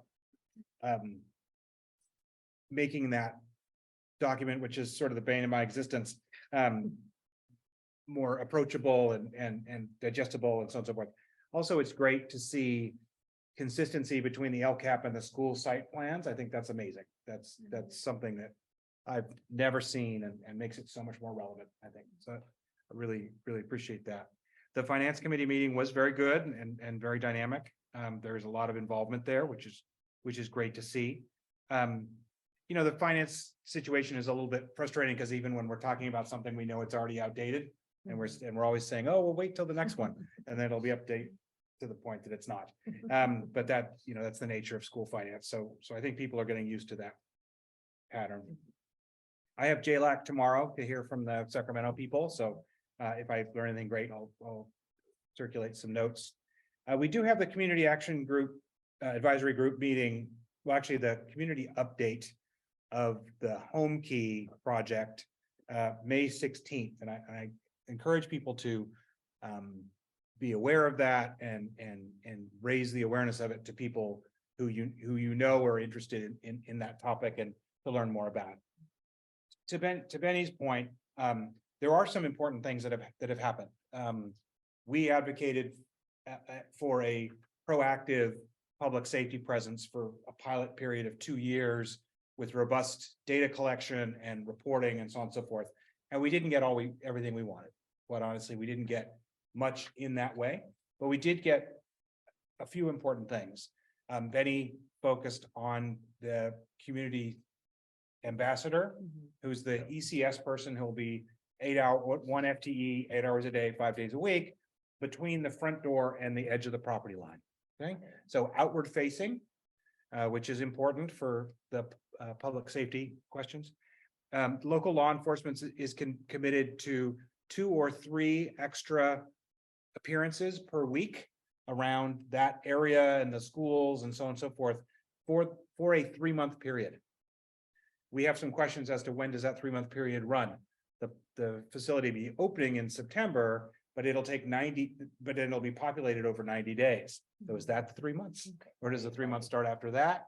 Or does the 3 months get revisited, in the spring when people are coming back out after, if we have a rainy season like we did this year?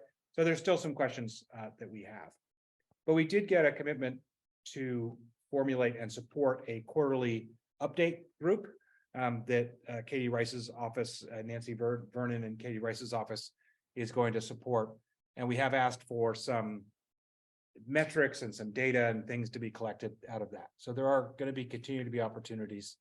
The facility is going in, it's going in according to the plan that they have originally set.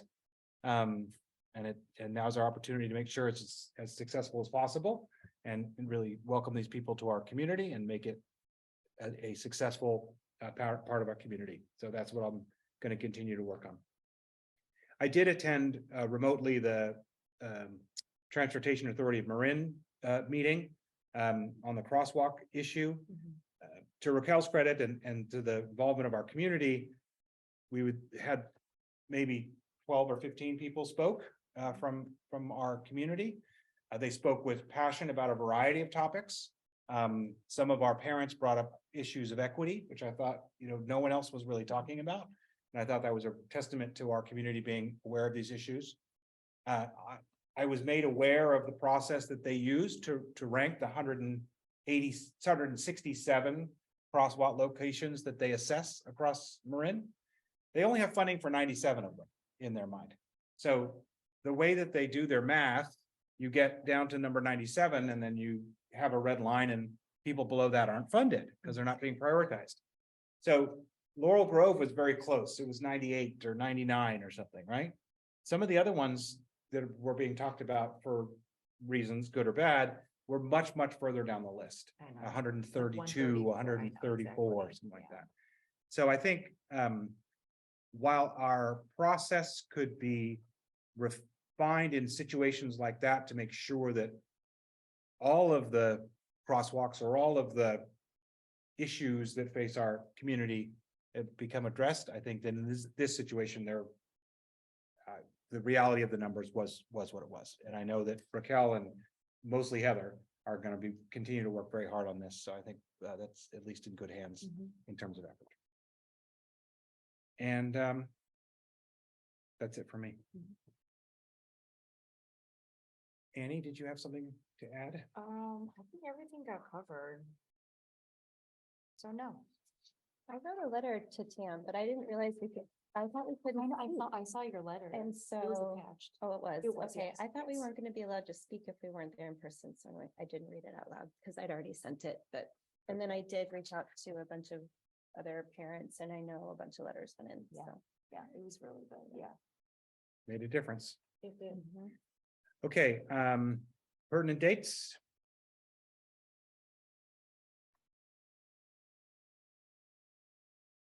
Safety committee meeting is going to be rescheduled because that was last Monday. I Oh, don't yeah. know that we haven't confirmed any date yet, but just for folks to know that that's going to be rescheduled. Okay.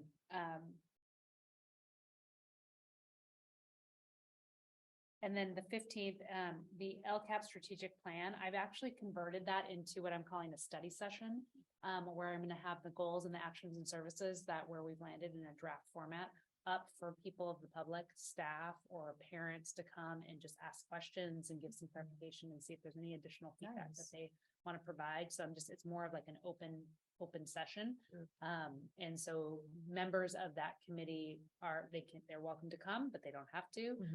So it may be me by myself in the boardroom, just waiting for folks to pop in, or we may have a crowd. I don't know. So we'll see. But that's what's going to happen. It's next Monday from 4 to 5. In that conference.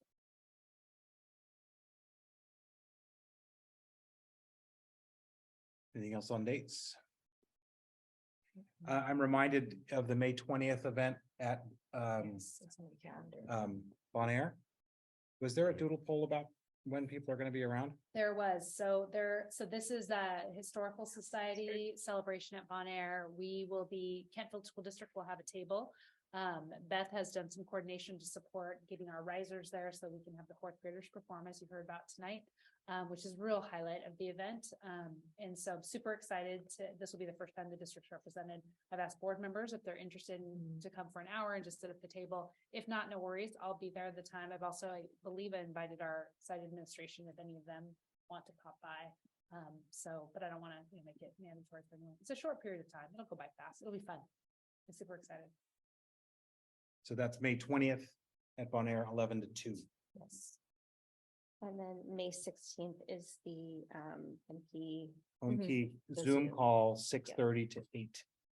You know, I did notice in the newsletter yesterday that the messaging about home key, it was like to Kent Woodland residents. It did Did you say guys that. Notice that too? Because I thought like, oh, I'm not gonna go. 'cause I don't live in Yeah, Woodland. exactly. Yeah. So I changed it. Oh, good. We Okay. changed it, so it was one of those things that passed No, my, exactly, my yeah. bad on that, but it has been changed and updated on the Oh, website. great. And I also have a standalone message that's gonna go out. Maybe at the end, I might do like multiple, like just kind of big hot topics. So one of them would be safe routes / crossing guards and home key.